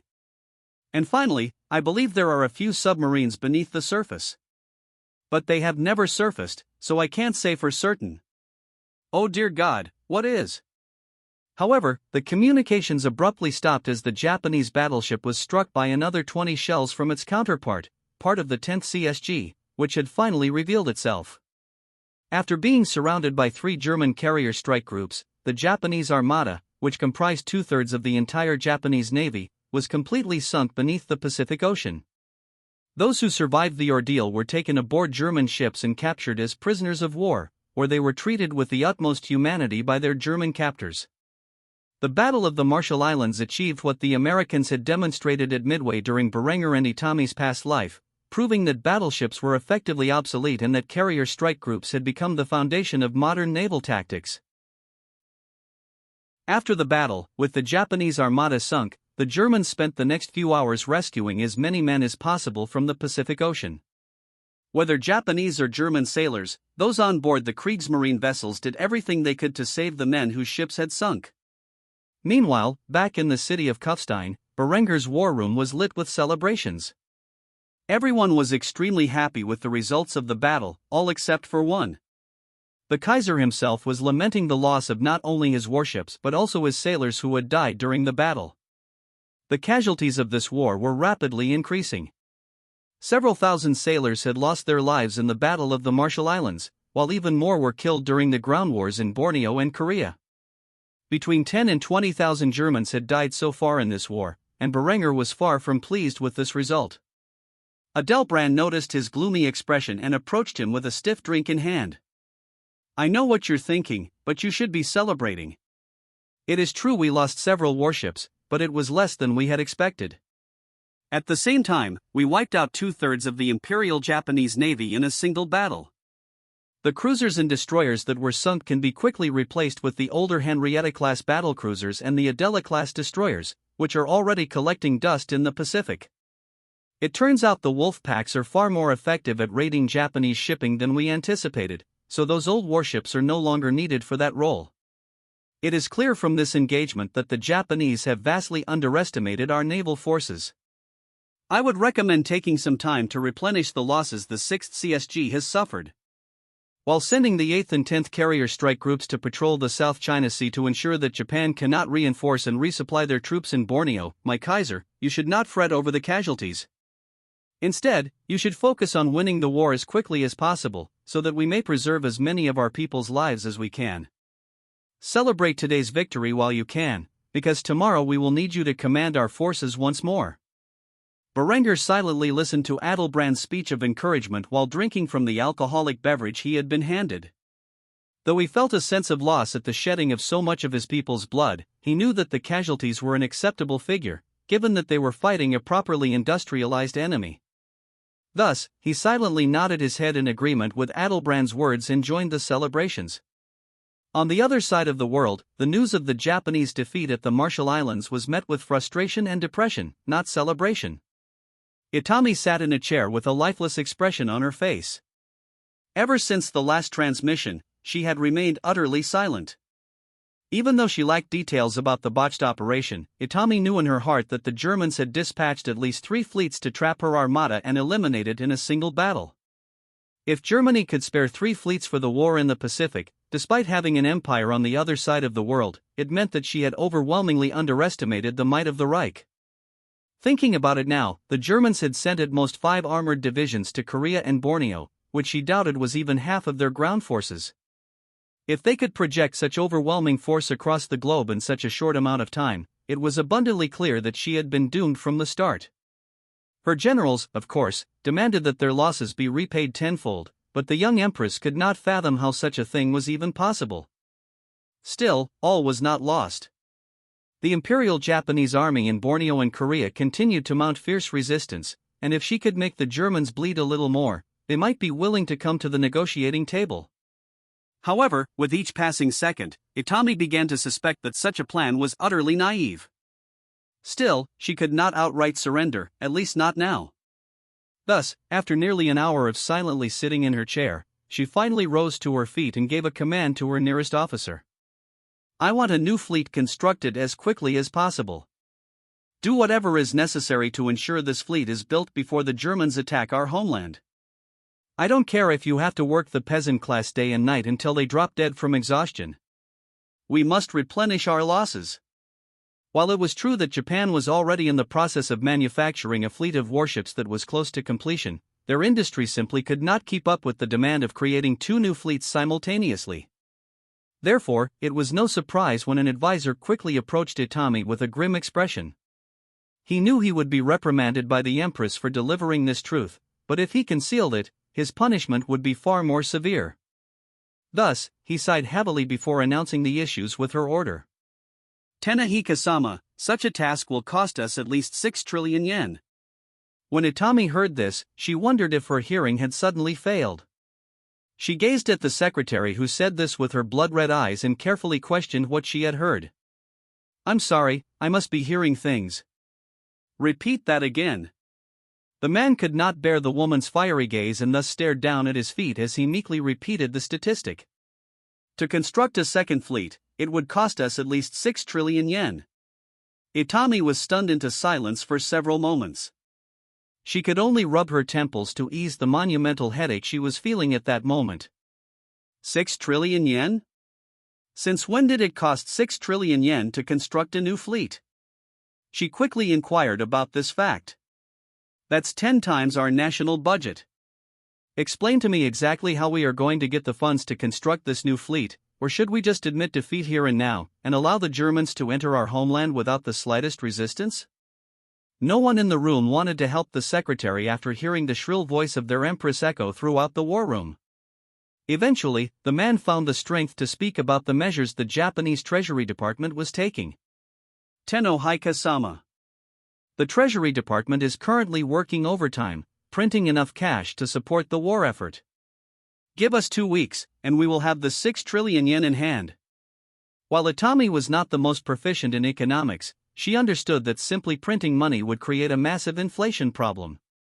This would be disastrous for her already struggling economy, and she was forced to voice her concern. "Your solution is to just print money and pay for our military with worthless paper? Inflation is already up over 100% in the last year.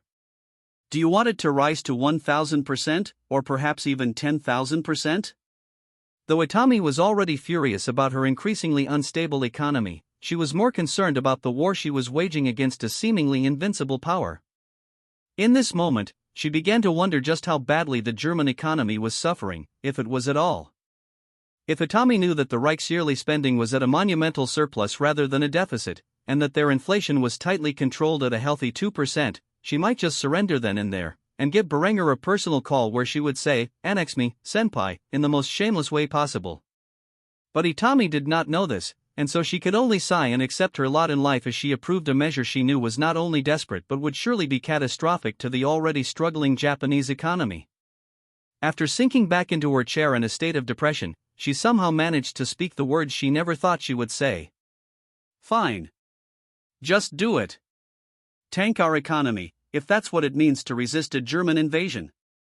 Thus, while Germany was enjoying a time of prosperity, even while at war, Japan would now enter the stage of hyperinflation that had been the ruin of so many great nations in human history. Nearly a month had passed since the war between the German and Japanese empires began, and the casualties were high on both sides, though considerably less so for the Reich. So far, the German Empire had suffered approximately 25,000 casualties, most of whom were either wounded or missing in action. Those killed in action were a minority of this statistic. The Japanese, however, had suffered greatly, with their casualties nearly double those of the Germans, most of whom were killed in action. During this time, the Germans had completely cut off the Japanese from reinforcing the island of Borneo. Rather than rushing the conflict in the region, they adopted a strategy of sitting back and bombarding the enemy forces for weeks on end. Knowing the exact details of the fortifications on the island, which the Germans had built, it was a simple matter of coastal, artillery, and aerial bombardment. Berenger did not know how many conventional and cluster munitions were dropped over Borneo during this time, but it was enough to drastically change the landscape in certain portions of the island. While the Germans continued to bombard the island, the survivors of the Majapahit Royal Army, who were initially stationed in Borneo to resist the Japanese invasion, began engaging in guerrilla warfare against the Imperial Japanese Army, adding to the losses they suffered. The conventional forces of the Royal Majapahit Army had begun taking the frontline roles in combat, while the Germans supported them via air and armor. The German Marines had seen little combat after the initial invasion, preferring to use their Majapahit proxies as the primary fighting force. The same could not be said for Korea, where the Germans initially made significant progress. However, after the battle in the Taebaek foothills, the Japanese had done everything in their power to reinforce their front lines and prevent them from collapsing. To combat the armored threat the Germans posed, the Osaka Armory developed a crude, improvised rocket launcher designed to be used once and then discarded. Although not powerful enough to penetrate the heaviest parts of a Panther's armor, this rocket launcher was capable of blowing out a tank's tracks or damaging other critical components. As a result, the blitzkrieg came to a sudden halt, and the German Panzer Division, supported by their Joseon allies, began to slowly march through every village, town, and city, facing rocket-propelled grenades, anti-tank mines, IEDs, and machine gun fire on every street corner. Unlike in previous conflicts, the Germans couldn't simply bombard these urban war zones into oblivion, as they were technically providing support to liberate these areas for the sake of their Joseon allies. Naturally, bombing the Joseon civilians, who had endured the atrocities of the Imperial Japanese Army, was not something Berenger was willing to do. Just like in the Bornean theater, the German infantry took a step back and allowed their Joseon allies to do most of the fighting. The Royal Joseon Army, equipped and trained by their German allies, was more than capable of fulfilling the task. They were not at all dismissive of the Germans' approach to the war. This was their land, and they wanted to be the ones to liberate it from the Japanese occupiers. If all the Germans did for the rest of the war was provide armored, naval, and air support, the Joseon soldiers were happy enough.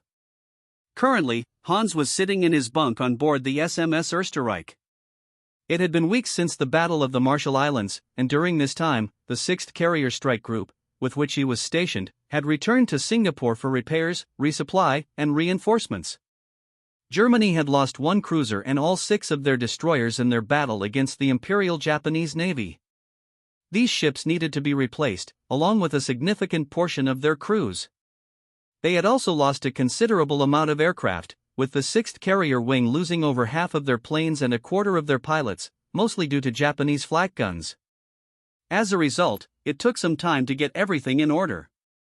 During this period, Hans received not only a promotion but also one of the highest awards for valor offered by the German military. Upon returning to Singapore, Admiral Noel Schreiber presented the young pilot with the Knight's Cross of the Iron Cross with swords, oak leaves, and diamonds, in its gold variant.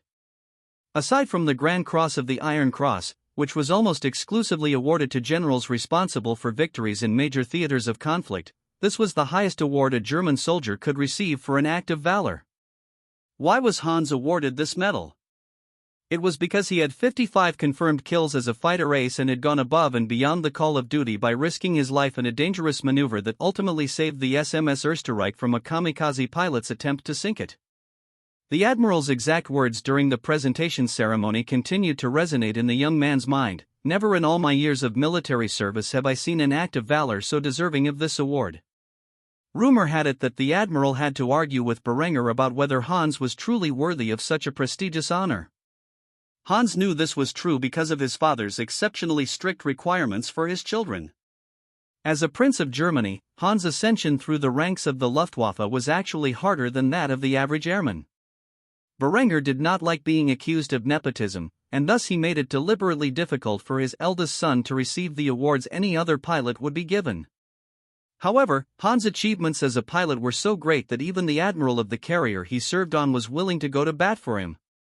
After receiving a rather persistent request from Admiral Noel Schreiber, as well as from Air Marshal Wilhelm Krieger, who was tasked with leading the Luftwaffe as a whole, Berenger was forced to agree to the award.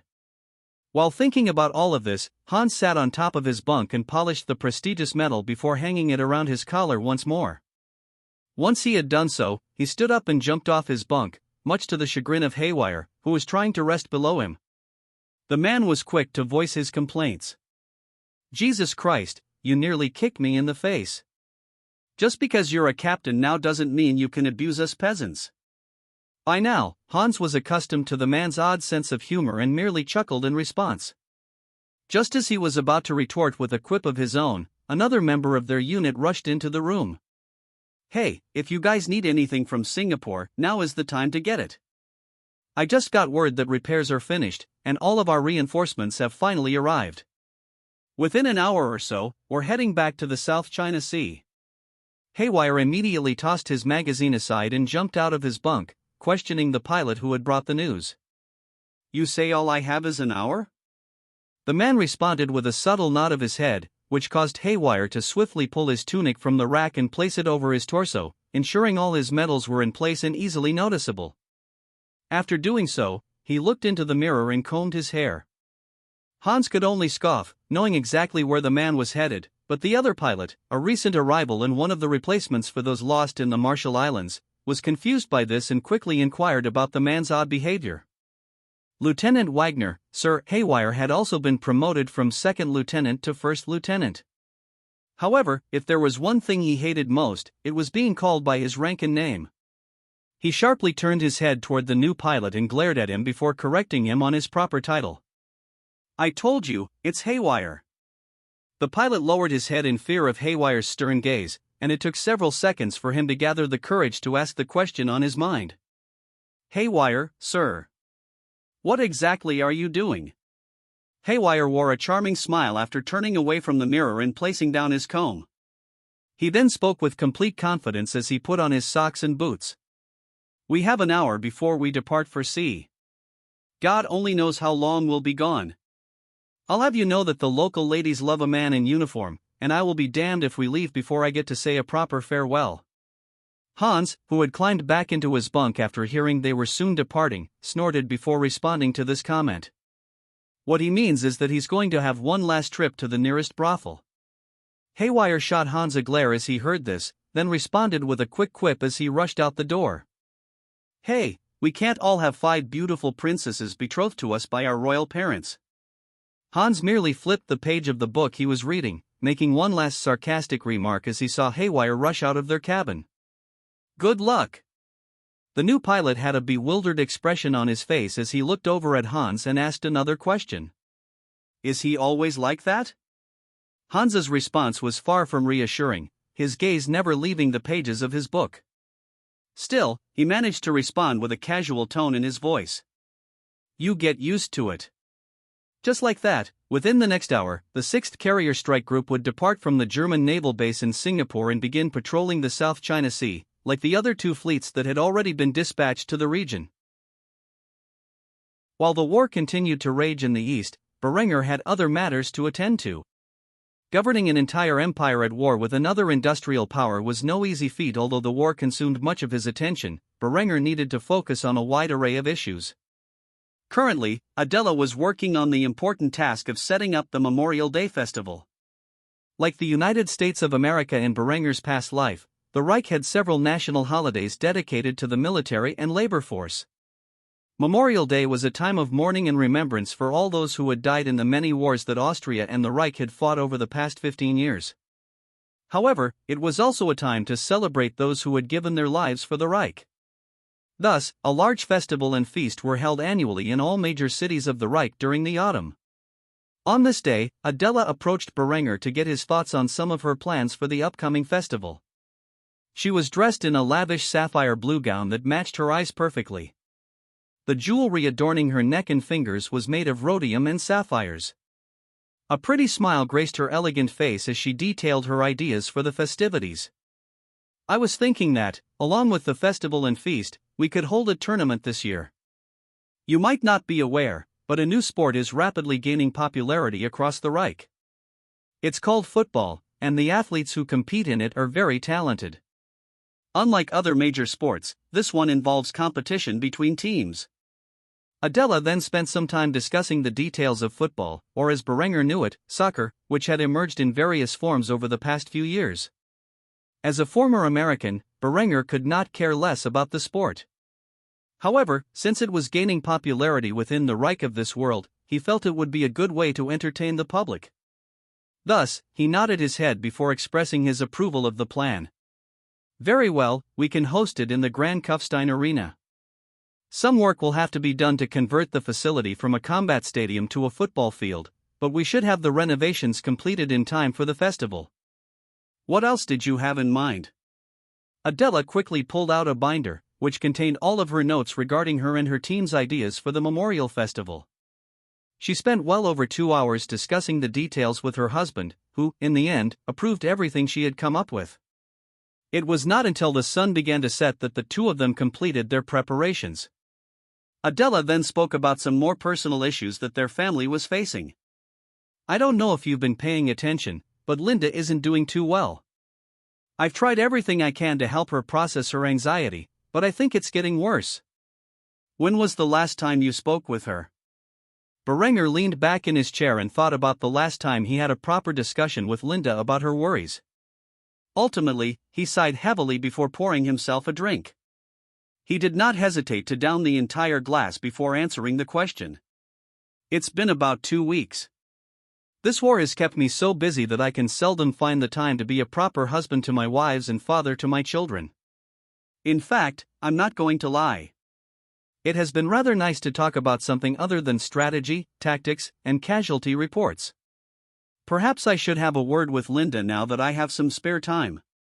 Would you care to accompany me in this endeavor? Adela could only smile, albeit with a touch of bitterness, as she shook her head and declined the offer. I have done all I can to help Linda through her dread. However, I think she needs you right now more than any of us.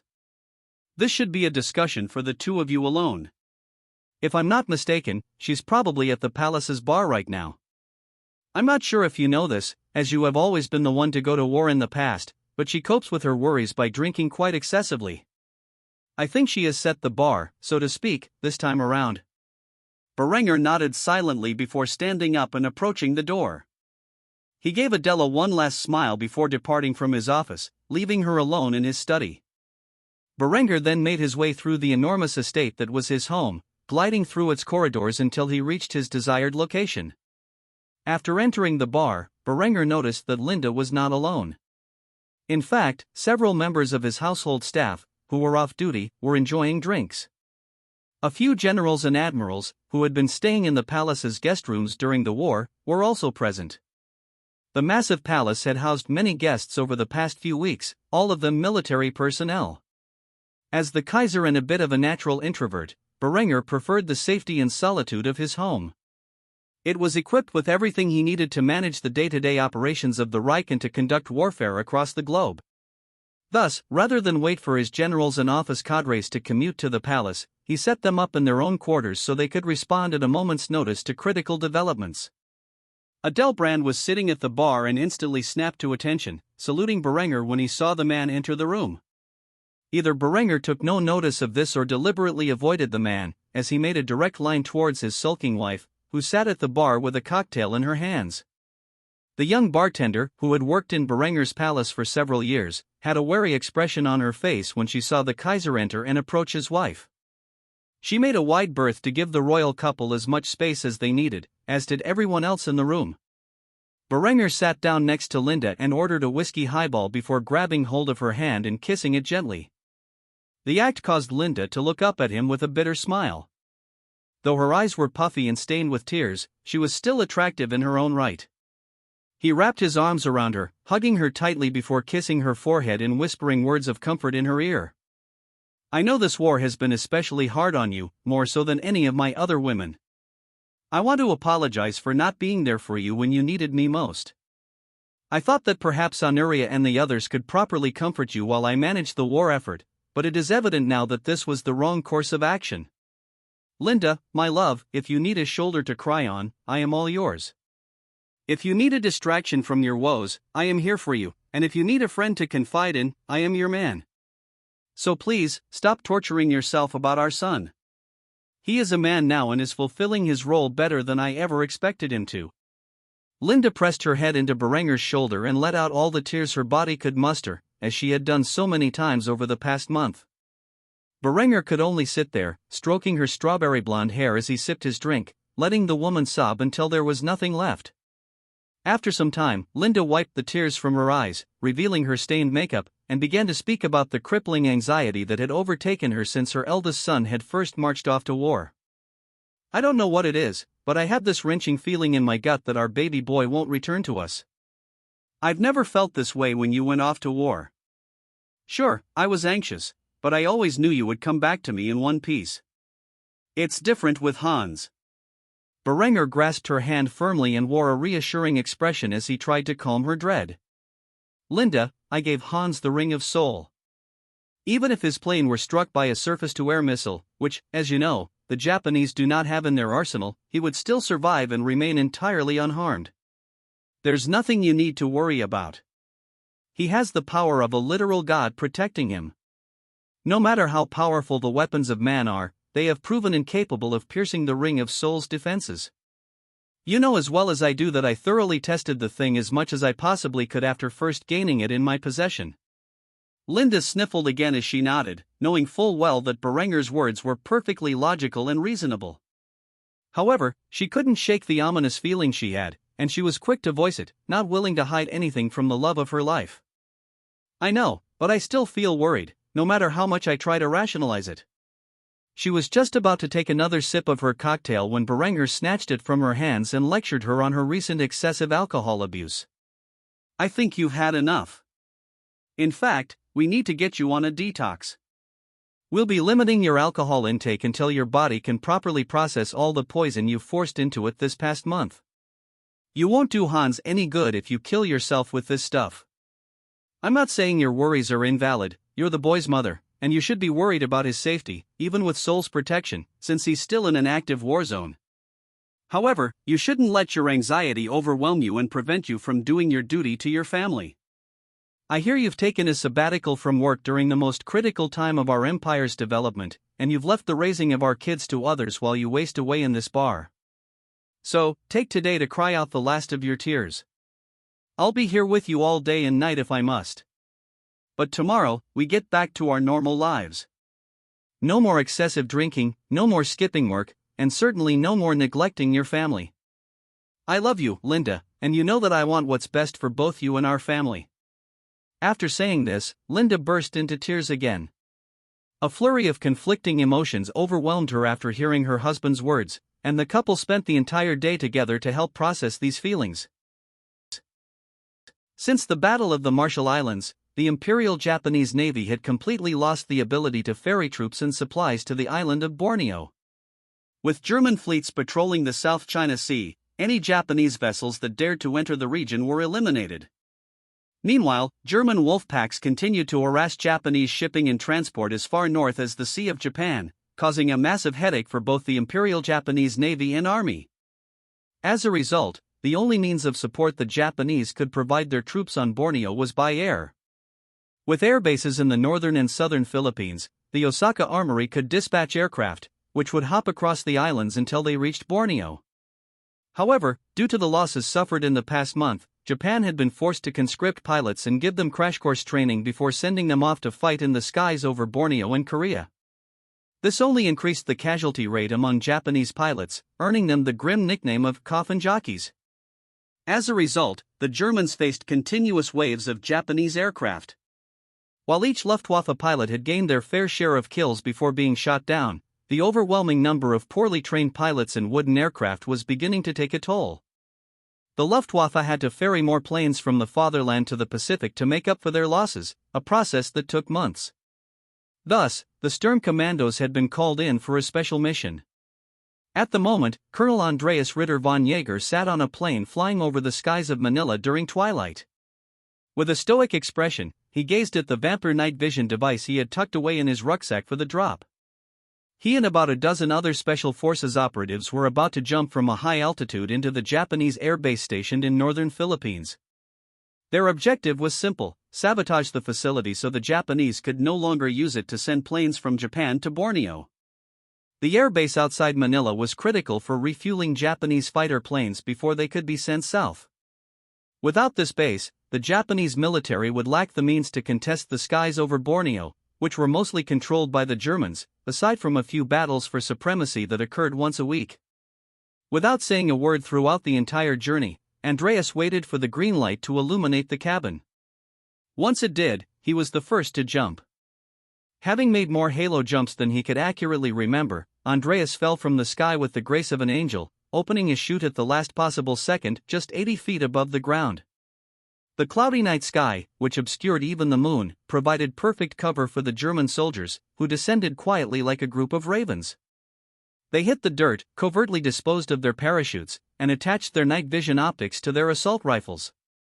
The German commandos were equipped with short-barreled STG-32s, which fired special subsonic 8x33mm Kurz ammunition and had suppressors threaded to their muzzles.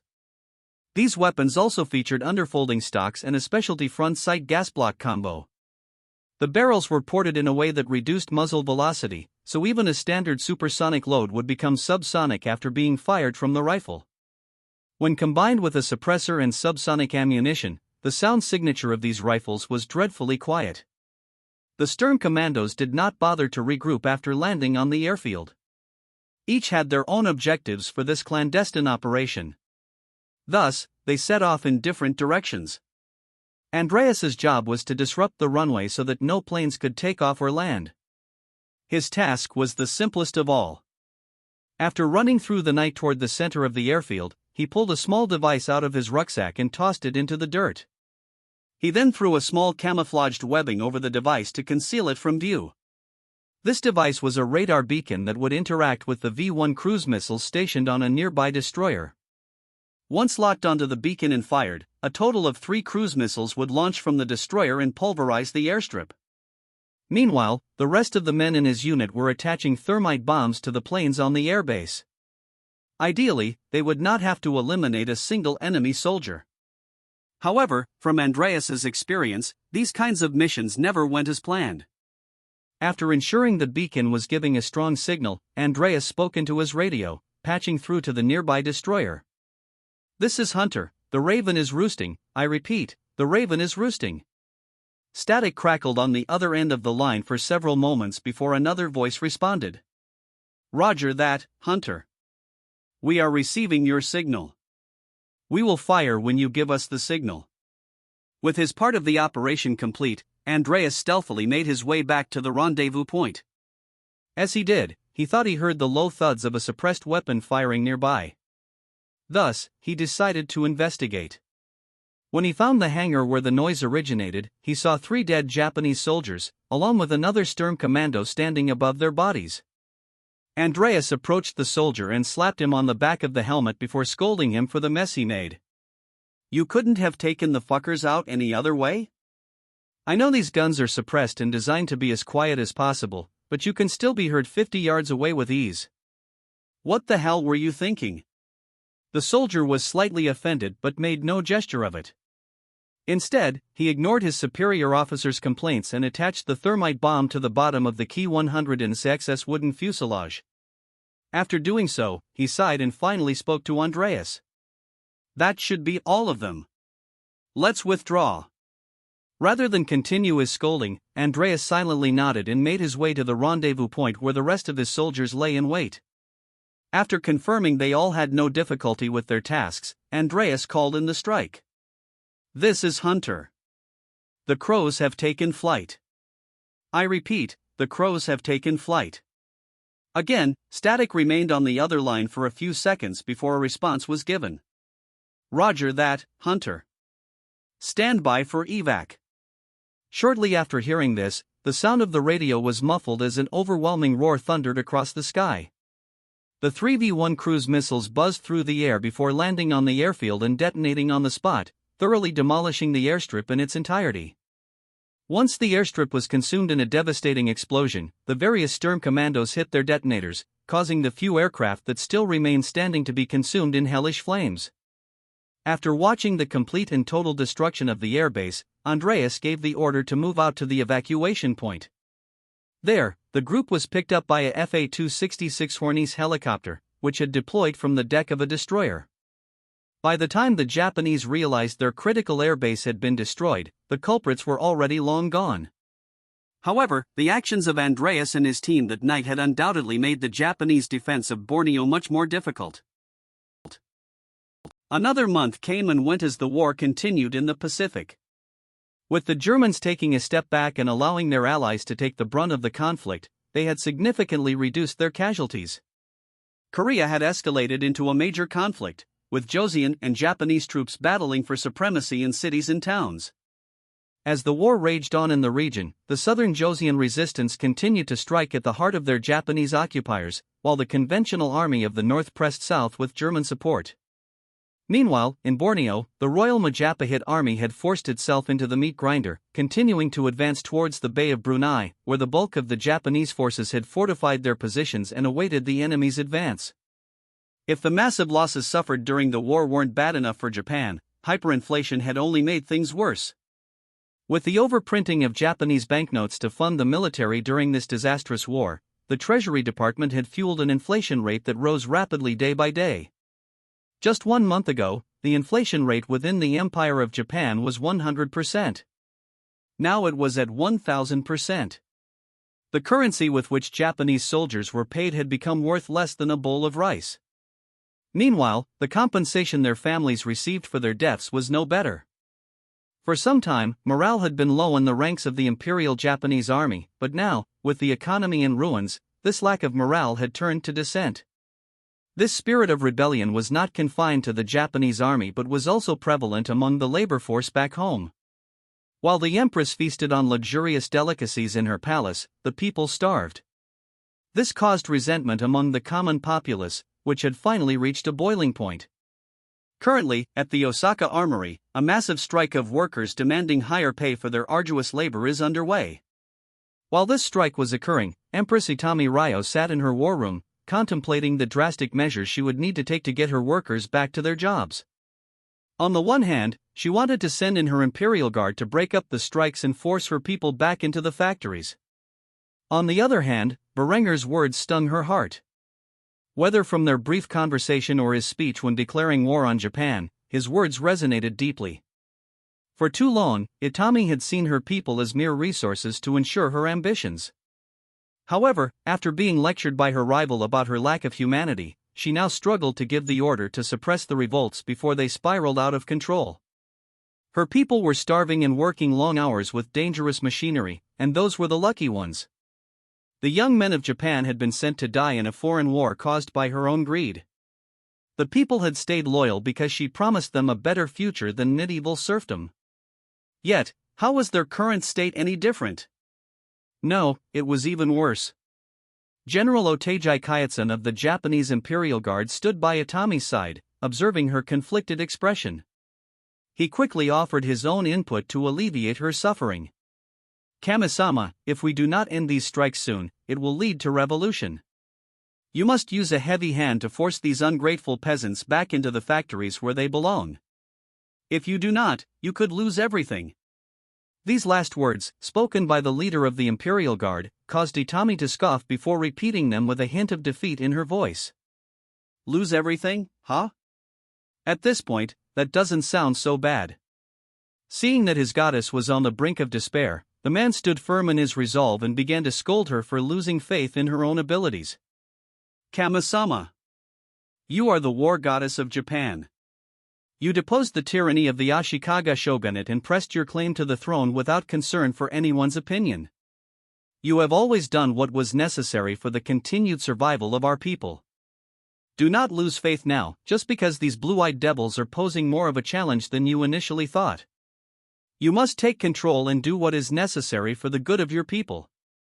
Though only one man spoke to her, Itami could hear the voices of two different individuals offering their opinions on how to proceed. On one side, the leader of her Imperial Guard suggested violence and tyranny as a means of solving this crisis. In the other ear, however, whispered the voice of a ghost from her past life. Itami could even see Julian in his cadet uniform, shaking his head in disgust before imparting his wisdom. TSK. TSK. TSK. My dear AI, you have listened to these wicked men and their ill advice on how to run your country for far too long. I am disappointed in you. Since you first took up the sword, you have used violence and tyranny to accomplish everything you have achieved in this life, and look where that has led you. Your people bleed for your avarice, and their families starve while you work them to the bone to support your ambitions. All with the promise of a better life, but is such a thing even viable at this point? In pursuit of your goals, you have burned all the bridges that once existed between you and your former trading partners, and in doing so, alienated your empire from the rest of the world. As a result of your reckless behavior, you now find yourself at war with a superior foe. And yes, AI, before you raise your voice at me, Berenger is indeed your superior in nearly every way. He has proven this time and again. If you continue to listen to the advice of evil men who only have their own interests at heart, then I am afraid I will have to leave you. Though I do not wish to do so, I will not sit here and watch as you become more of a tyrant than you already are. It is not too late for you to choose another path. You can still redeem yourself in the eyes of your people. Do not respond to these strikes with more violence and oppression.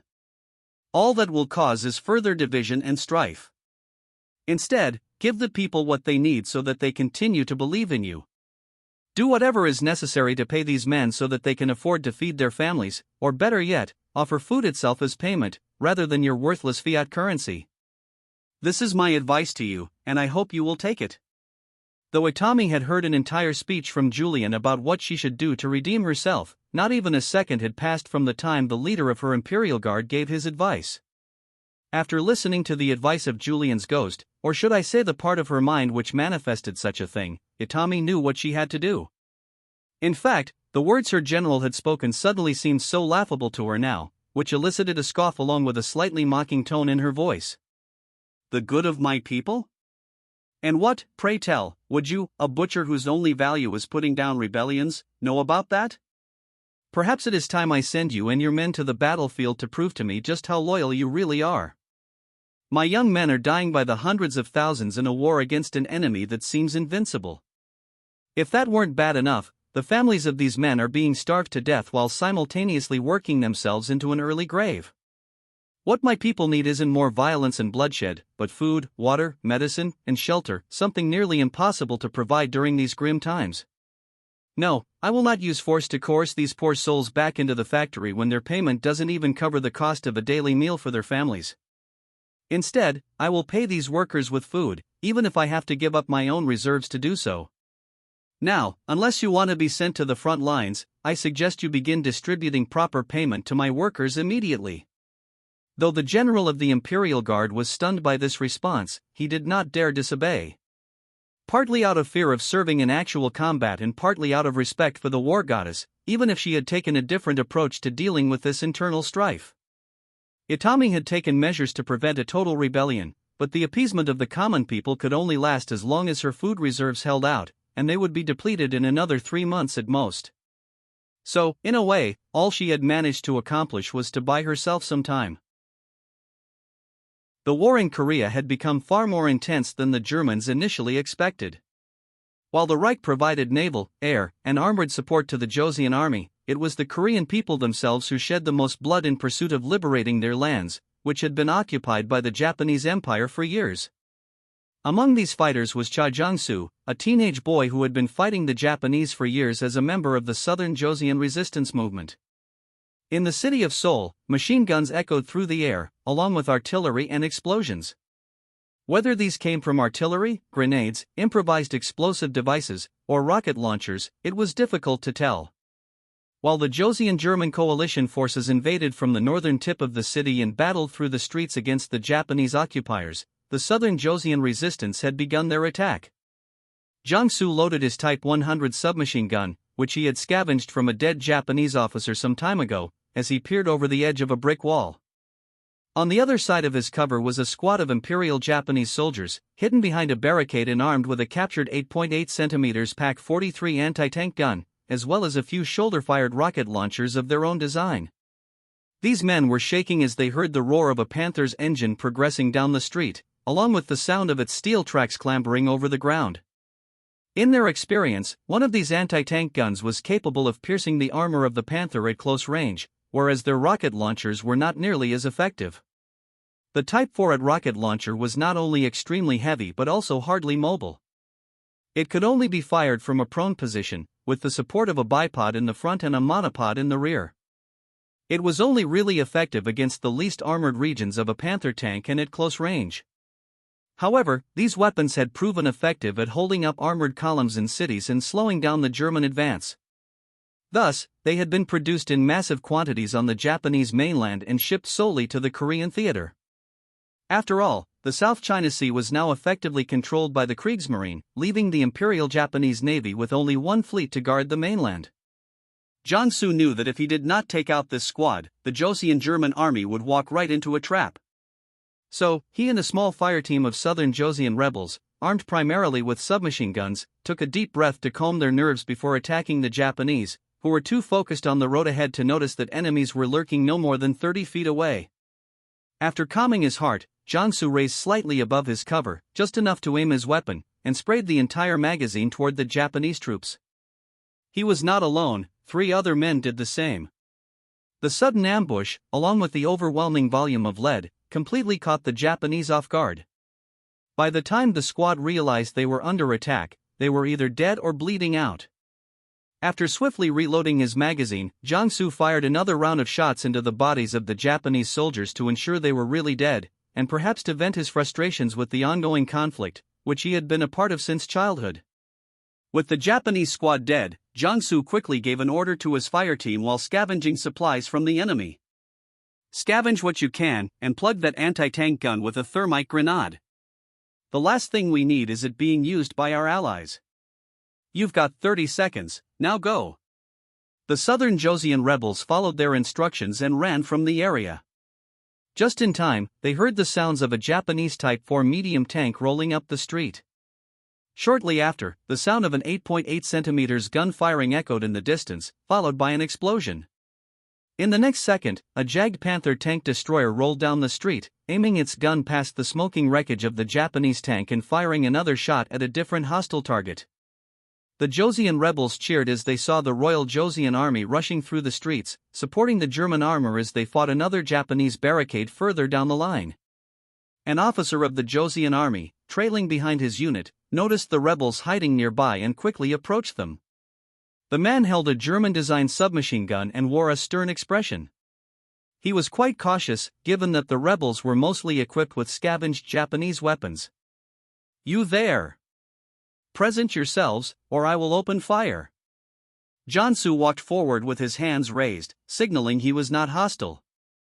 However, the Joseon officer continued to raise his weapon and bark orders, which immediately irritated Jiangsu.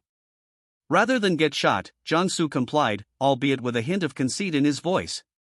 "Cha Jiangsu, I'm with the Southern Joseon Resistance." "You're welcome, by the way. If not for us, your tank would have walked straight into an ambush. I reckon that Pack 43 would have made short work of it at such a short distance, let alone the rocket launchers those Japanese were carrying."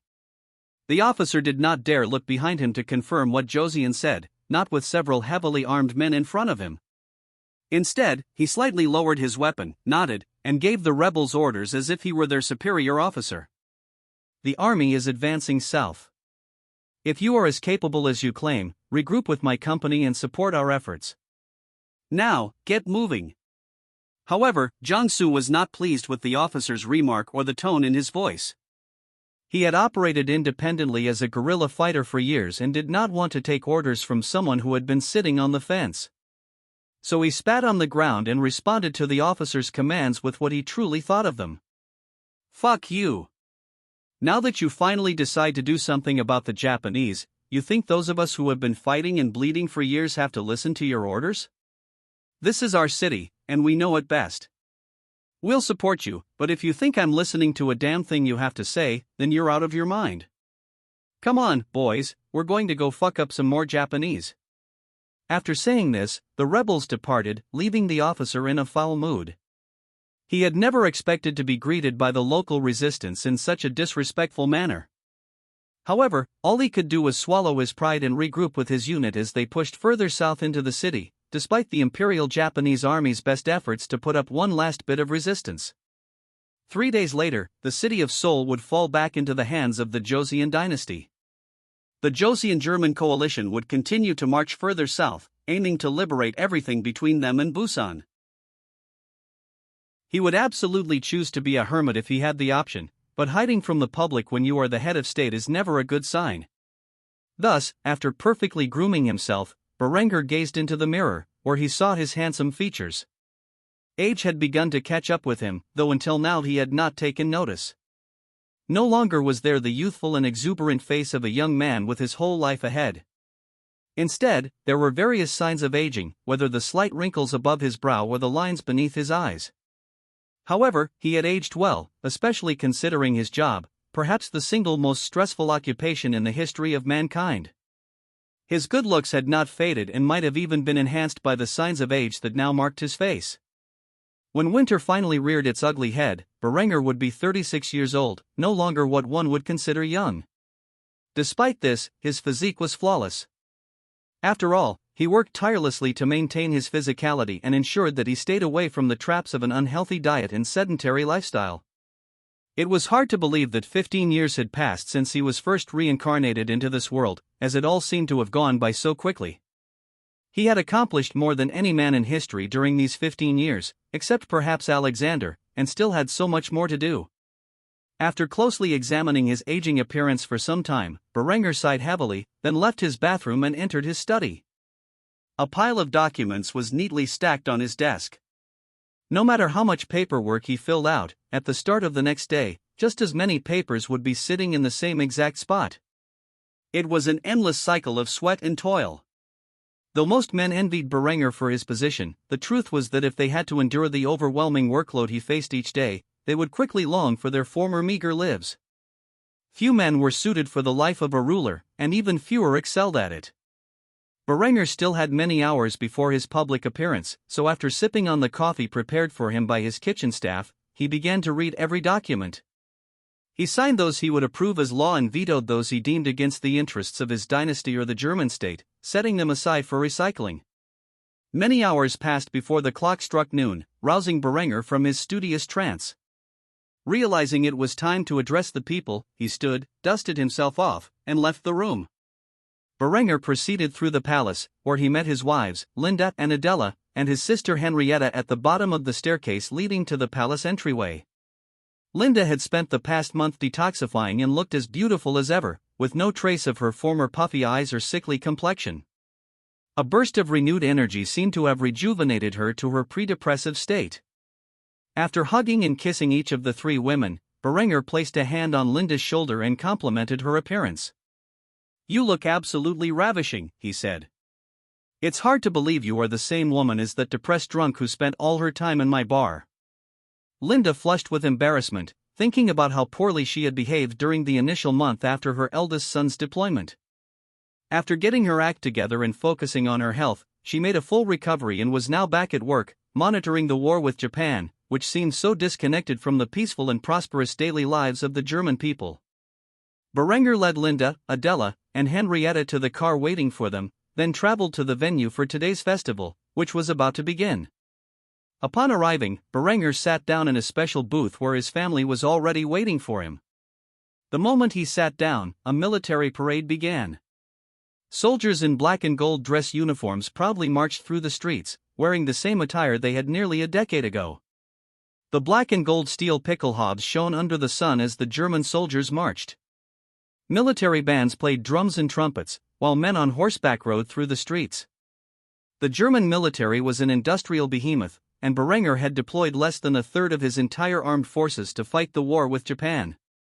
More troops were guarding the fatherland and the colonies than were actively engaging in combat against the Empire of Japan. Many of those men were marching through the streets of major German cities, dressed in uniforms that resembled a past era, while wielding weapons from the same age. After the parade, Berenger took the stage, where a podium with a microphone awaited. Cameras were stationed at every corner to broadcast the Kaiser's speech to the entire German nation. With a stoic expression, Berenger began to speak. "It is difficult to believe that 15 years have passed since I first took up arms in pursuit of a dream. In fact, the events of those days seem like a lifetime ago, and yet, they feel as if they occurred only yesterday. What was this dream, you might ask? A united Germany, where the German people are their own masters. Over these 15 years, I have fought and struggled to build this empire from practically nothing.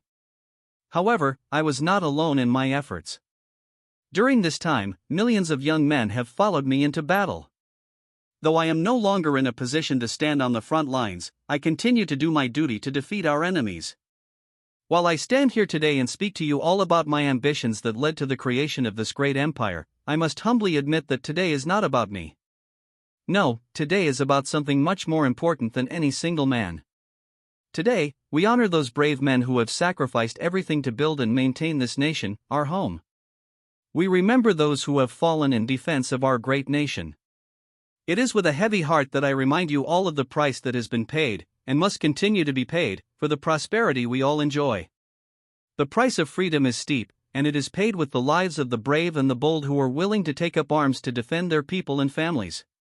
So, as we celebrate today, I want you all to remember those who have died to ensure that our nation can continue to thrive and prosper.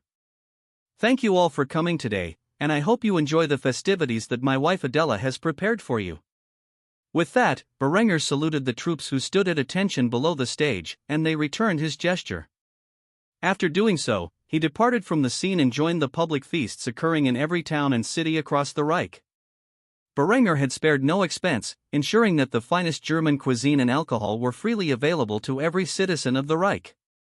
After the feast, he made his way to the Grand Kufstein Arena, where he patiently watched a soccer tournament unfold. While the crowd went wild for the game, Berenger was personally disinterested in any sport other than those involving mutual combat. Still, for the sake of ceremony, he sat and watched, as did the rest of the Reich, either in person or on their television sets. After the game, Berenger returned to his palace with his family, spending the rest of the night enjoying their company. He wished his eldest son was home to partake in the festivities. The day after the Memorial Day celebrations, Berenger awoke early in the morning once more. As usual, he filled out a mountain of paperwork while drinking copious quantities of coffee. By the time he finished his daily tasks, the sun had already set. Just as he was about to get up and stretch his legs, he noticed an unusual proposal on his desk, which had been buried beneath a mountain of paperwork. Berenger carefully examined the document, which turned out to be blueprints for a new and improved helicopter. Until now, the German army had manufactured a limited number of primitive choppers for special operations. The design that had been approved by the Kufstein Royal Armoury was essentially a WW2-era Focke-Achilles FA-223 Drach, which was severely lacking in nearly every aspect when compared to more modern helicopters. In fact, the helicopter currently employed by the Reich was practically a plane without wings, with two propellers mounted in a rather unconventional manner. Given the desperate need for improvement, Berenger decided to alter the blueprints just enough to guide his engineers in the right direction. If there was one critical component of the German military that was preventing it from being a modern fighting force, it was a severe lack of air assault capabilities. With this in mind, Berenger altered the designs of the blueprints submitted to him for approval by transforming the overall shape of the aircraft to match that of the UH-1D Huey from his past life. This helicopter was designed primarily for utility purposes, with its main armament being two double-barreled, dual-feed MG-27s mounted on the doors.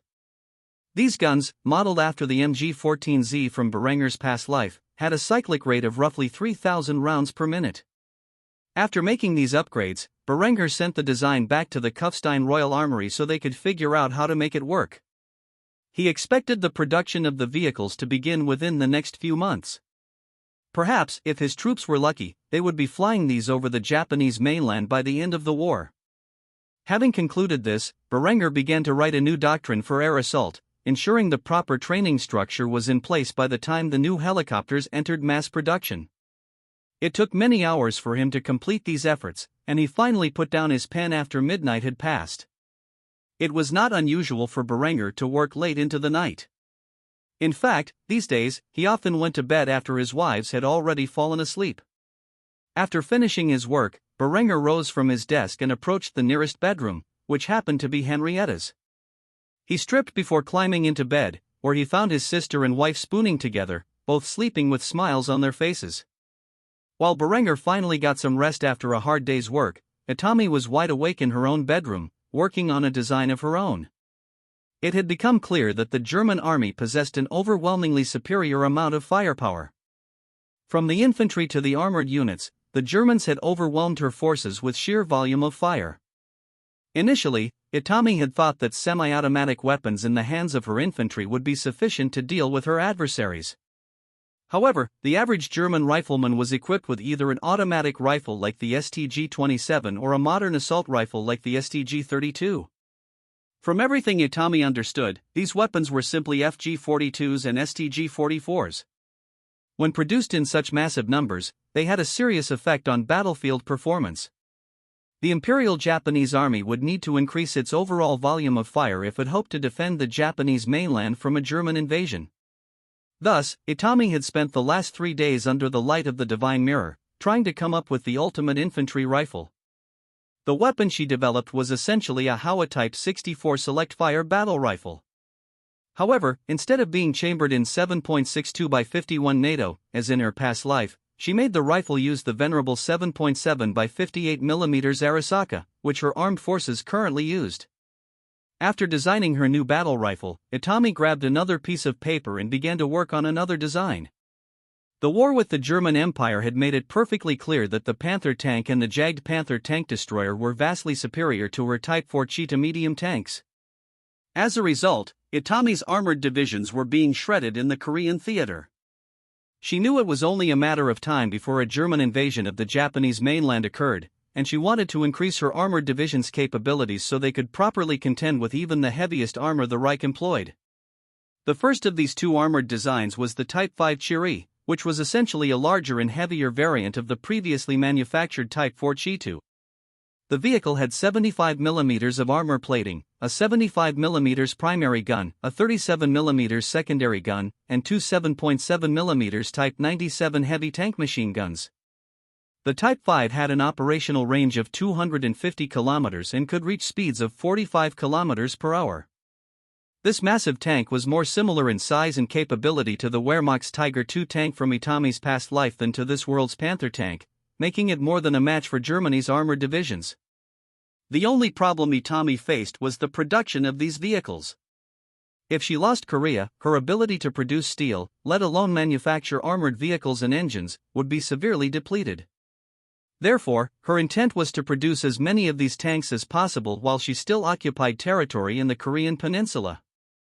In addition to the Type 64 battle rifle and the Type 5 Chiri medium tank, Itami planned to produce a dedicated tank destroyer, the Type 5 Natu. Like the Chiri and Cheetah, the Natu was a prototype weapon designed by the Empire of Japan during the final days of the Second World War in Itami's past life. The Natu functioned more as a self-propelled gun than a dedicated tank destroyer. Unlike the Jagged Panther, it was not fully enclosed. Instead, it featured an armored chassis with a large gun mounted on top. The crew would load the weapon from the rear, much like the German Hummel's self-propelled artillery. However, rather than using the same gun as the Type 4 and Type 5 medium tanks, Itami planned to use an upscaled 88 mm high-velocity tank gun, based on the Type 5 75 mm tank gun. This would essentially give it the same firepower as the German Jagged Panther. With these three weapons, Itami planned to make the Germans pay should they dare set foot on Japanese soil. So far, the war had not been going in her favor, and she was wise enough to realize that, within months, her homeland would be under the threat of a massive German invasion. If these new weapons could not deal with the German army when they landed on her shores, then nothing she could possibly design would suffice. Thus, while Berenger extended his aerial warfare capabilities, Itami focused on the ground, knowing well that competing with the Reich in the skies was a losing battle.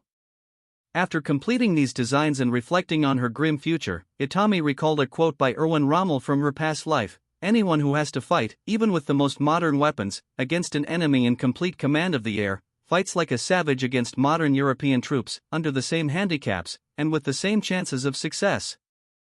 Erwin Rommel. With that depressing thought, Itami turned off the lights in her room and crawled into bed, no longer wanting to think about how horribly the war was going for her and her empire. By the time she fell asleep, her mind had drifted to thoughts of her past life and her relationship with Julian.